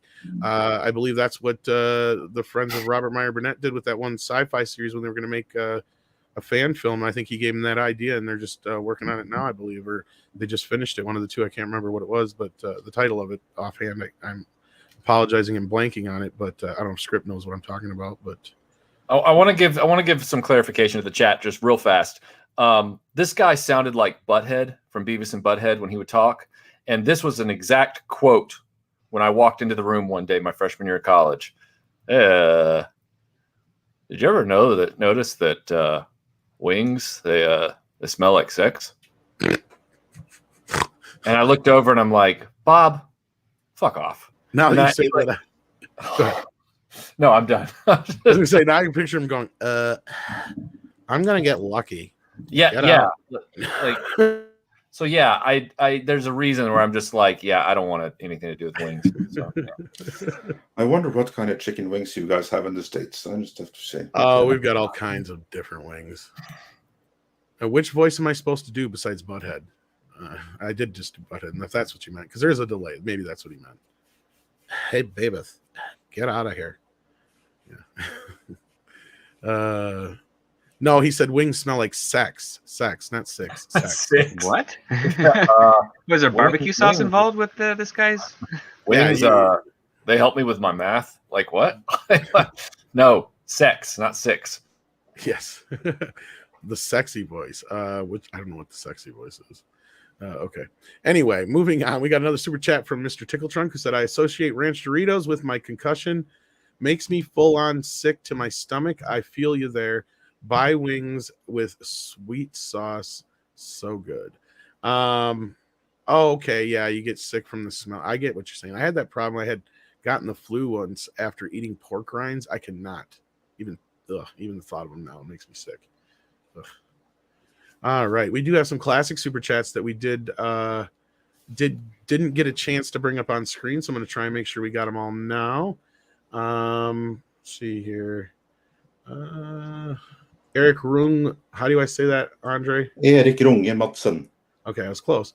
People want to leave the planet for a few hours. Exactly. That's why I think Dune is going to do well. They're sick and tired of, the modern world intervening into their movies, and that's why I think even though it's not like a huge great film or however you want to put it, like it's not even probably one of Clint Eastwood's best films, but I thought Cry Macho was a great movie. Why? Because I just didn't feel like it was weighed down by all this modern bullshit. Just felt like a typical Clint Eastwood movie. Nothing to write home about, but it was a fun way to spend 2 hours, and I didn't feel like I was being preached to or anything like that. I don't know if anybody else has any feelings on that matter, but yeah, I think that's what a lot of us are just asking for, is just some entertainment in our entertainment. Okay. Mr. Tickle Trunk says, I'm scared the third Dune movie will put a lot of normal general audience off. The story might seem like more current year film. I don't know if Andre has any response to that. Depends entirely on the execution. Yeah. I think it depends on how invested the audience is and the execution. But let's not pretend that as soon as something is perceived as woke, it's like an instant flop, because that's not necessarily the case. And also in the case of Dune, there are so many hardcore fans that can assure that, yeah, this is exactly how it's supposed to be.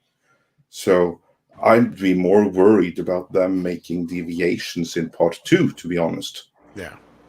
Or, yeah, because of the response from certain woke parties to force them to up the woke factor in part 2. Exactly.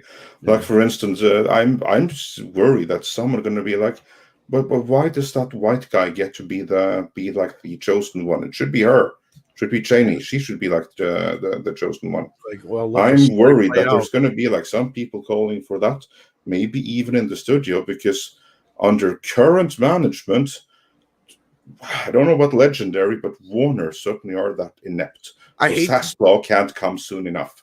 At the risk of sounding like a shill, I don't think anybody will disagree with me when I say this, though. The only way that we can guarantee this story is going to stay the way it's supposed to is by people going and seeing it, making a huge hit, so that Denny can say, fuck you to anybody who wants to change it, and they have to listen to him. Pretty much, yeah.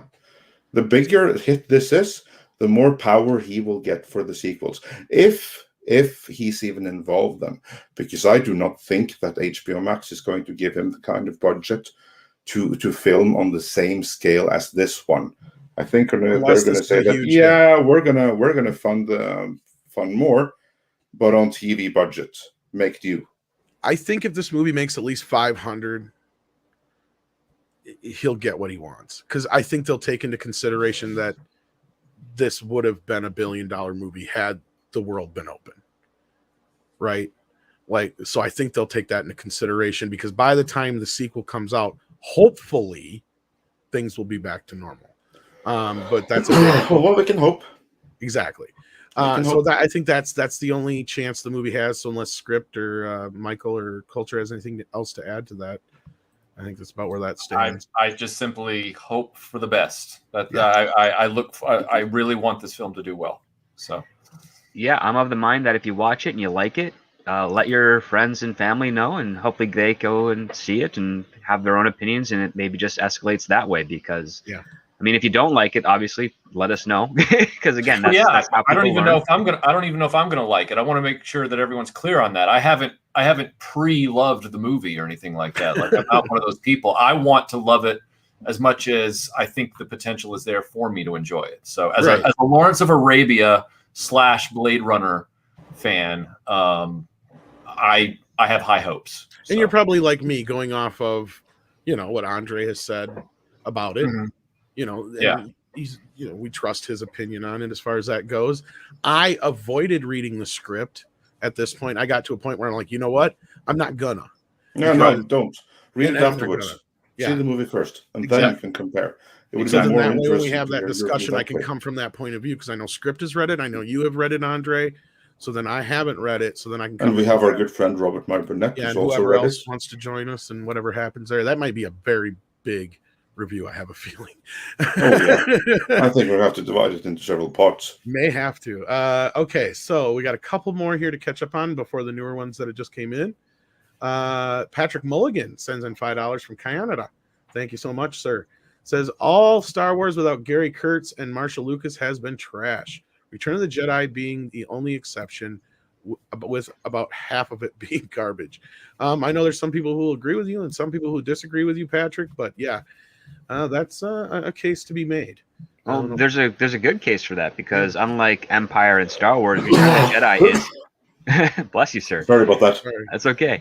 Return of the Jedi is primarily focused on Luke and Vader, whereas you don't really get much development happening between Leia and Han, or between Han and Luke, or between Leia and Luke, except for that one scene on the bridge. Like, it's very thin for all the other characters, but very deep for Luke and Vader. Yeah, and George even said that in an interview. I believe it's on From Star Wars to Jedi. Basically, Luke and Leia were not brother and sister until way into the writing process of Return of the Jedi. Yep, that's true. Because he said Vader had Luke pinned underneath the stairs in that one scene, and he couldn't think of a reason to get Luke to come out. Yep. Well, not only that, he gave up on making another Star Wars film after Jedi because, again, his divorce hit him really hard. He just got his first kid adopted. He was responsible for all these employees. Like, he turned into the thing he didn't want to be, which is like a corporate guy. And he just didn't want to go on with it anymore at that point. He just wanted to, kind of take a back seat, do some, ghost productions on things of that nature, and experiment. And that's kind of what he did until he did like Young Indiana Jones Chronicles, and then Jurassic Park did so well, and that gave him the idea to sort of maybe try Star Wars again. And there's I didn't know he was a YouTuber for the longest time, because I just knew him by his website, but apparently he has a YouTube channel, and he does this great chronicling of the origin of Lucasfilm all the way up to the sale of Lucasfilm to Disney, and it's SF debris. And a lot of the stories that he manages to gather are stuff that I started hearing as soon as I entered the industry back in like 2005, 2006. So he's done the research, and it's a great chronicling. And it's like, I think it's almost an 11-hour total documentary and across several videos. So seek that out. It's really amazing stuff. All right. And then moving on, we got that one.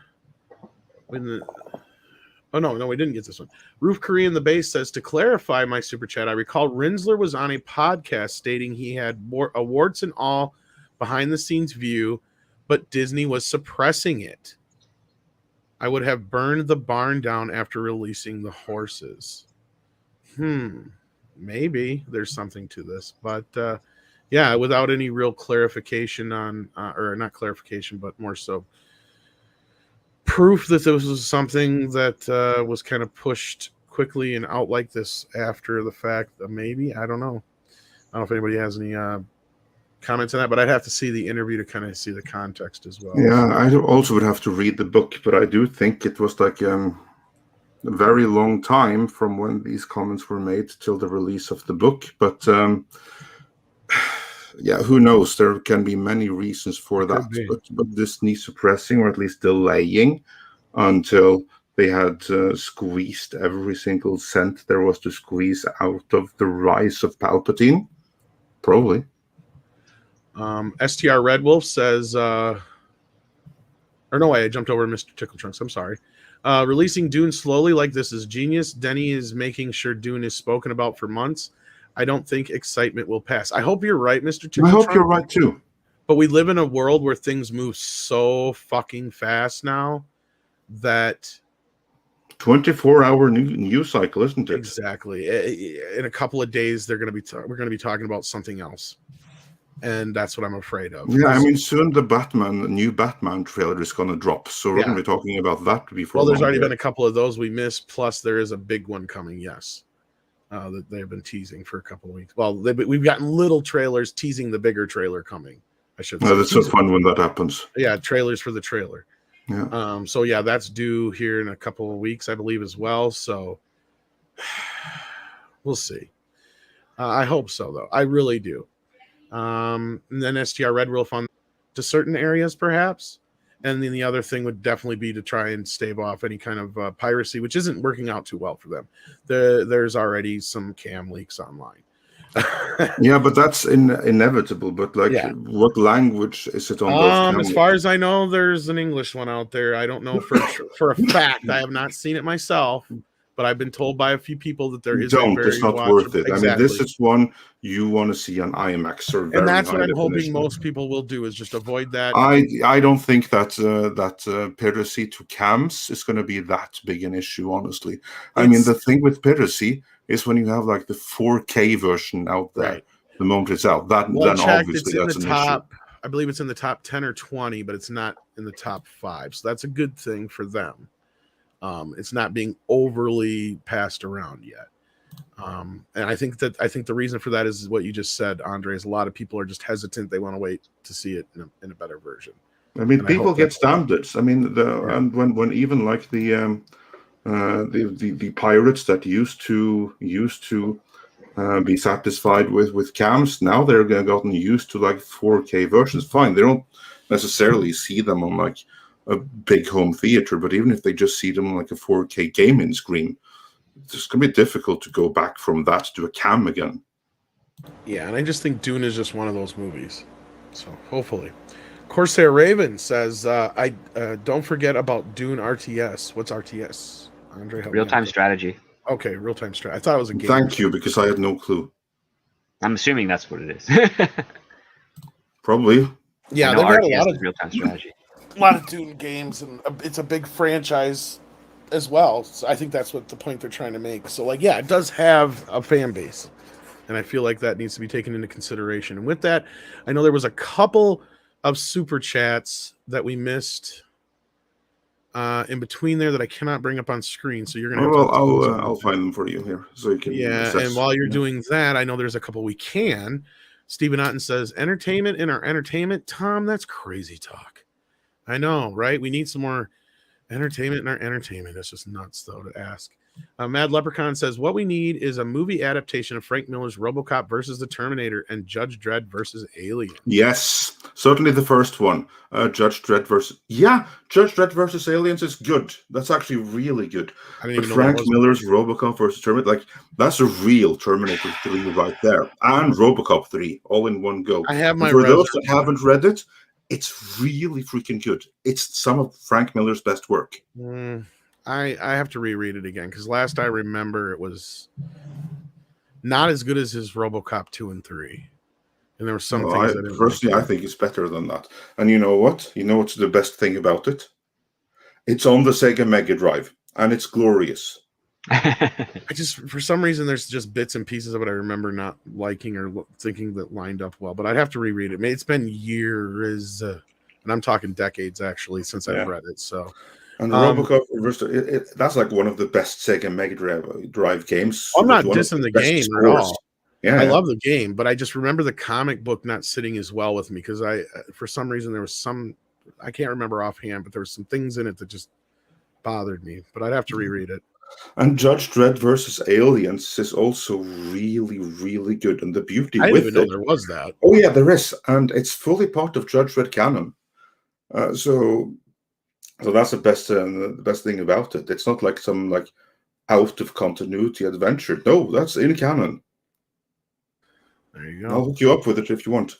Yeah, absolutely. I'll definitely check out RoboCop versus Terminator. I'll check out again too if I can find the time. But yeah, I can definitely recommend his versions of RoboCop 2 and 3 though, which are collected in a decent graphic novel form. So yeah, but that's the thing. A lot of those things, unless they're under the same umbrella, you got to worry about rights issues too.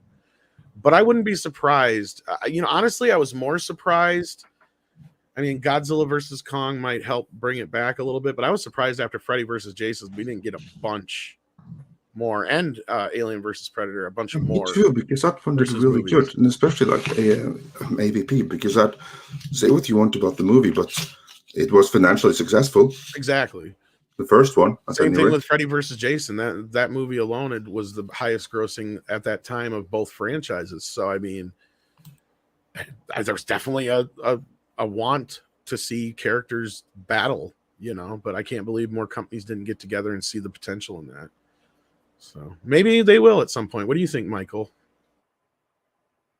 About the doing why the versus thing never took off, or do you think there's a it's that whole mashup thing. It's to me the mashup discussions, they started at comic conventions and sci-fi conventions amongst geeks and things like that, and they're fun things to discuss, but they don't have a good track record delivering on that excitement. You're not wrong. What's that? I said you're not wrong on that point. Yeah, it's like, I mean, people are like, oh my god, wouldn't it be great if He-Man and Thundercats got together, and then they finally do a comic and it's like, this is terrible. Like that, this is a waste of time. And I think all that goes back to Superman versus Spider-Man, where it was a big thing for those two characters to cross over in the comic, and it sucked though. What's that? It sucked though. Exactly. That's exactly what I was driving at, Andre. Really good. And so, and I don't think many of these have been. Now, the video games, like Andre said, can be fun. I remember playing RoboCop versus Terminator, and it was a lot of fun as a game. But a game is more like a conversation. It's kind of a novelty. But Aliens versus Predator, like, really? Like, yeah, the arcade game was great because it was if only they had stuck to the. Have you read the comic Alien versus Predator? Yeah, the comic again. The comic is fantastic, and then they completely messed up the movie because Tom Rothman thought himself better. Him and his colleague, like Young something, and the two of them, they messed it up completely. Yeah, because it was their goal to destroy it. I mean, had they just done a straight up adaptation of the comic, would have been amazing. And that's the problem, is that it's such a spotty track record with these versus mashups that I just don't ever gravitate toward them. It's like Ghostbusters meets Scooby-Doo, and it's like, I don't care. Like, I don't go, leave me alone. One that did work recently, I don't know if you saw this one or not, but I did enjoy it for the most part, was the Batman meets TMNT. That one was decent enough, but they made it work. And Shredder fighting Batman was pretty bitchin'. Yeah, like I said, some of them get through. But it was an animated cartoon too, right? So right. I mean, but again, that's a rare outcome. Like, most of them are bad. So, yeah. And I still argue Freddy versus Jason could still work. I mean, I don't hate the one we got, but it could have been better. And there's a lot of potential, especially in the horror movie genre. Like, we love, like, it's like a legacy, right? Like Wolfman versus Frankenstein and Dracula versus Wolfman. Like, it's kind of a legacy. And I thought Godzilla versus Kong might have been something to bring that back, but with the current world we're in right now, I just don't know. But you ever notice that those aren't ever the ones we talk about and remember? Like, we talk about Dracula, we talk about Wolfman, we talk about to a point, but Godzilla versus Kong is one of the exceptions. Yeah, that is probably the only exception I can really think of on a movie level. That's true. So, Mad Leprechaun says, anyone see the trailer for the Wolverine game? I haven't seen it yet, but I have heard that it's getting a lot of buzz. Did any of you guys catch it yet? I haven't seen it. It's not on the Sega Mega Drive, so I know Andre hasn't. It's on a PS5. None of us will be able to play it. So exactly. Wait, I have a PS5. I have a PS5. He's the only one that I know. I think it's great that that human trafficking thing has worked out for you to get that kind of money to bring in what you need to buy that PS5. I think that's wonderful. But for the rest of us, a PS5 is a figment of Culture Casino's imagination. Look, so I'll go get it. You don't make me go get it. But I'll say this: your local Targets are going to start stocking. Tell them me, this are white Thursday kids worth as Friday. much as they used to be? I mean, oh my goodness, you guys! Holy cow! No, Targets are starting to stock them Friday finally. Thursday and Friday. Yeah, Thursday and Friday. Really? Yep. Andre, I need Thursday off. Well, we have a live show on Friday, so as long as you're back for that. All right, cool. Just don't send me nothing. I'll be at Target. No promises.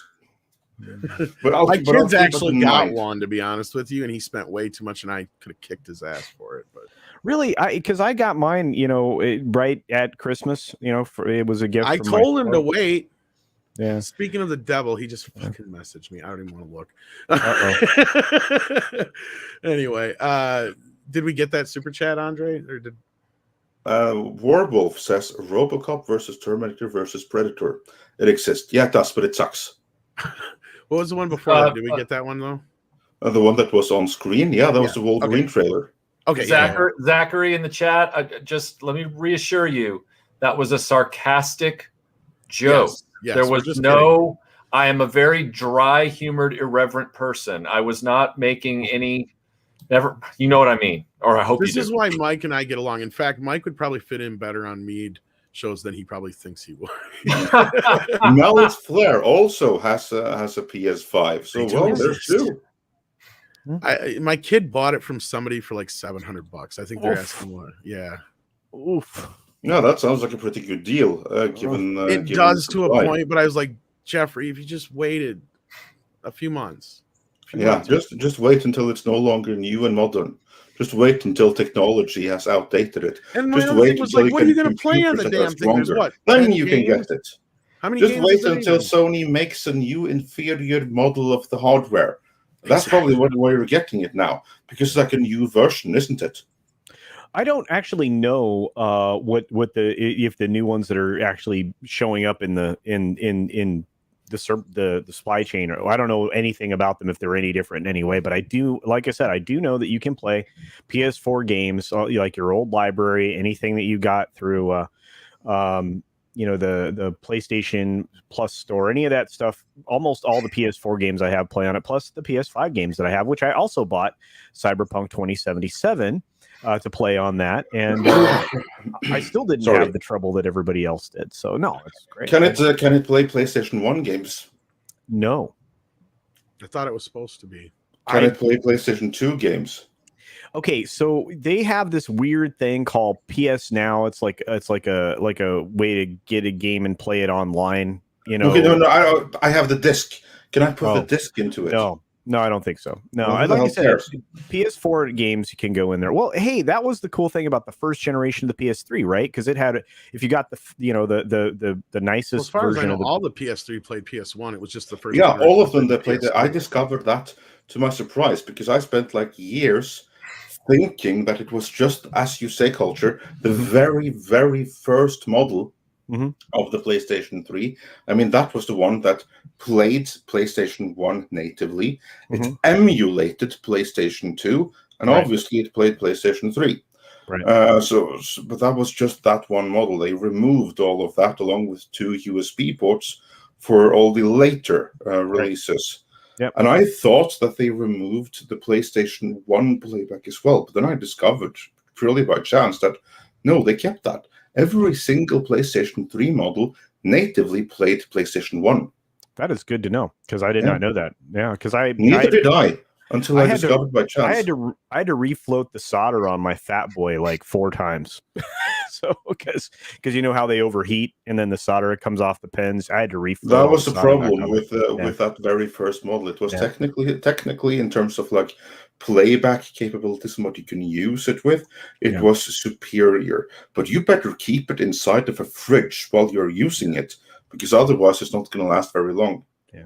Yeah, I just think it's great that some of these systems actually, natively attempt to support those retina hemorrhaging polygons of PS1 programming. Like, I can't even look at those games without a migraine breaking out at this point, because it's so hard to do those early 3D games. It's like, how did we even do this back then? Like, God, Super Nintendo holds up better. It was miles ahead of Michael. This was miles ahead of the stuff we were playing in the arcades when we were playing Asteroids.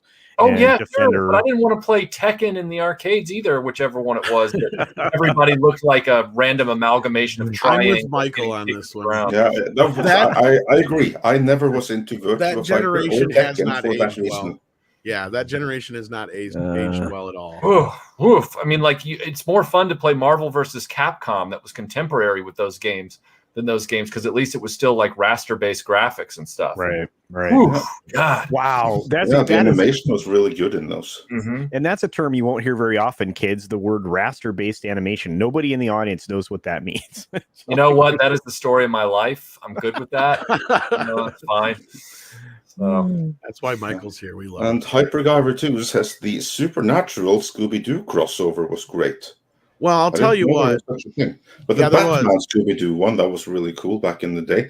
And also, smash that like, everyone. Get us to 1,000. There is one crossover that I always used to push before the 2016 Ghostbusters came out that I thought made fucking sense. And I don't know if anybody still agrees with me or not.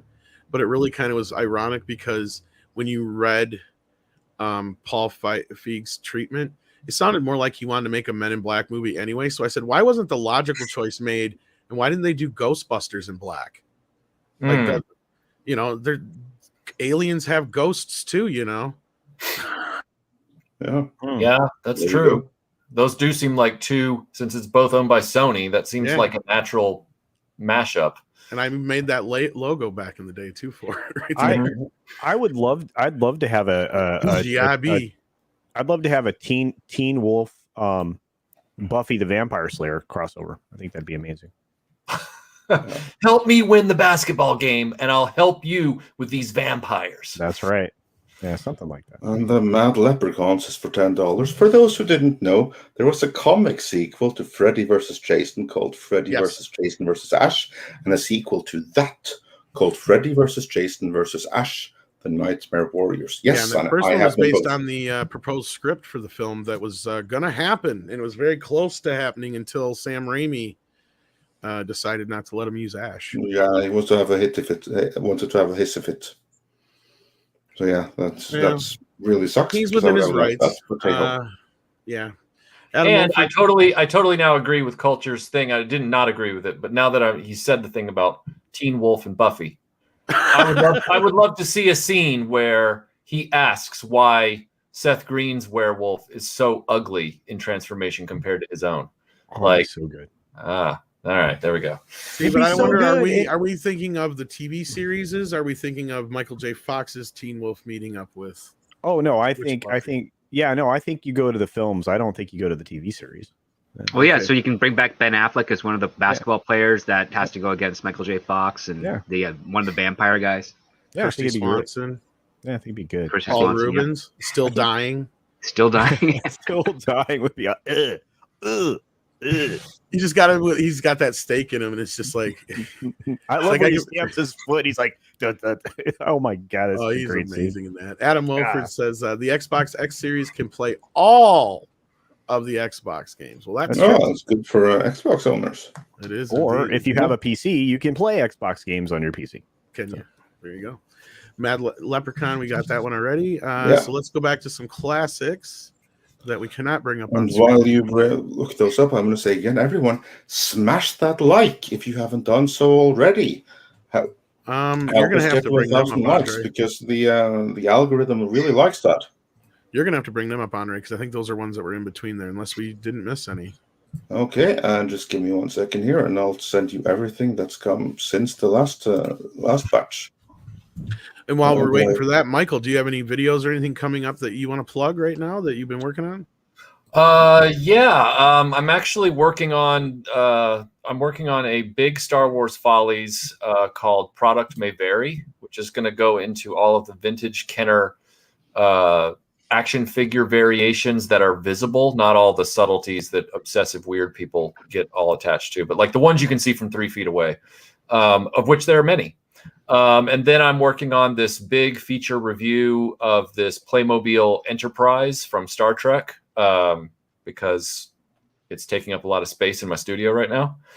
And then I'm going to start a Cobra Terrordrome restoration from G.I. Joe and get that play set built back up to spec. So there's a lot going on. And I might be doing a Fright Zone review with Skeletor at some point. So there's a lot on the back burner. Yeah. What? He-Man. Yeah. I've been doing my own Skeletor cartoons. I don't know if you saw those, but yeah, I've seen a few of them. Yeah.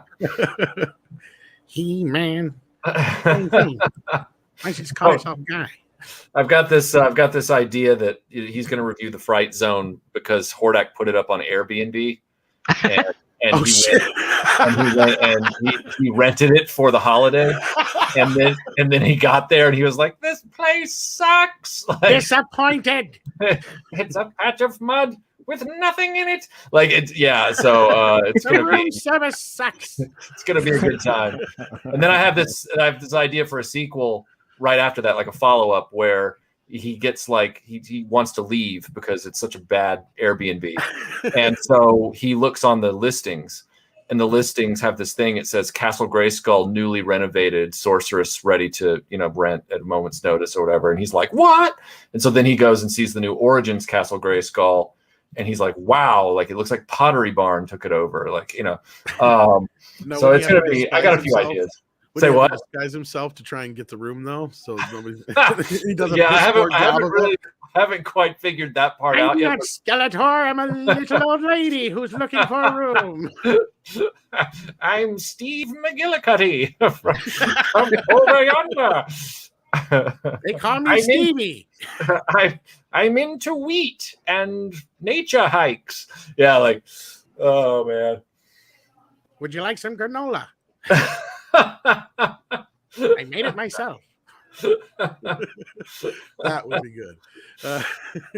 So yeah, I've got some dumb ideas. I'm trying to keep it lighthearted and just have some fun. So and actually, I think we caught everything. I think so too. If you think we missed your super chat though, don't hesitate to let us know. We'll try and make sure that no super chat gets left behind here at Midnight's Edge. And other than that, Culture, you got anything coming up? No, not really. I mean, I had a video that I was putting together and some of the numbers have changed, so I'm not really going to be releasing that video today. So I imagine this Wednesday I'll get a video out, but now I'm just going to do the 6-minute daily every weekday, which is a lot of fun. And then of course you and I do the Tuesday Tirade show tomorrow. So, and then whatever people invite me to, I do about 25 live shows a week. I mean, at least. It's a lot of fun. I get to hang out with other people. That's when I'm not working, I'm working. So I'm very excited. You're not working, you're working. That sounds like me. That's right. Film Lars. Yeah. Yes, I'm looking behind the scenes. Actually, accidentally bump over that one. You are correct, sir, and I am so sorry for that. Sent in 200 Danish krona saying, "Hail Marcia Lucas, put her in charge." Yeah, that should be better off if she was. I can't believe we accidentally bumped over that one. I am so sorry. I missed that. That was my fault. Tack, i alla fall. And thank you so much for that. And but there was two, so I'm looking for. Yeah, there is another one. S Sharp, who said, "What would the book quote have released if?" Oh no, we got that one. Okay, what was the other one we missed? I'm looking. Did he say that there was two that he had? No, from 2 hours ago. Okay, fine. Yeah, well, I think that's the only one we missed. But if anybody thinks we did miss another one, let us know. I will double check, and so will Andre. But other than that, Script, do you have anything going on? I might be joining a live stream tomorrow. I have to hear back from the person, so just follow me on Twitter and I'll tweet it out. All right. Yeah. There you go. And with that, I will say that you can check out the Retro Blasting link in the description. It should be there. I tried. It is there, and so is the links for both Cultured Casino and I haven't put Script Doctor yet, but I will. All right. But also for Sporking News Podcast. Yes, and congratulations, Scott. Yeah, I'm so happy for Scott. I mean, he did try to get himself fixed before he produced the new child, but hey, at least he got a boy child out of it. Good. Yeah. And may his boy child be a massive. And Mecha J says we missed his super chat too. We missed one. Okay. Okay. Well, I shall go and find a super chat for Mecha J. I'll double check at the same time. Yeah. Mecha J. You should have it in your papers there. That's what I'm trying to. Yeah. I'm not seeing a Mecha J. I see.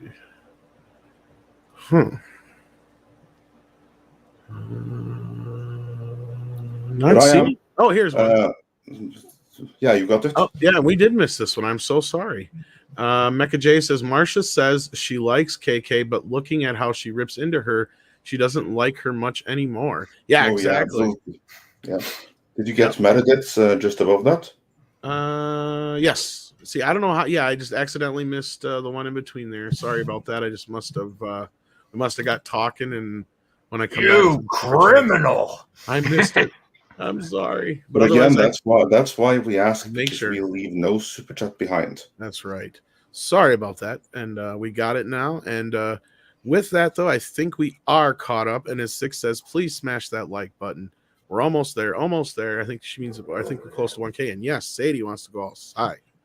So I think that means it's time for some wet marsupials. What do you guys think? Yep. Sadie. Yeah. Oh, soak 'em, baby. Yeah. Koalas in the rain. Koalas in the rain. No fucks given. Koala. Koalas in the rain. Koalas in the rain. No fucks given. Koala.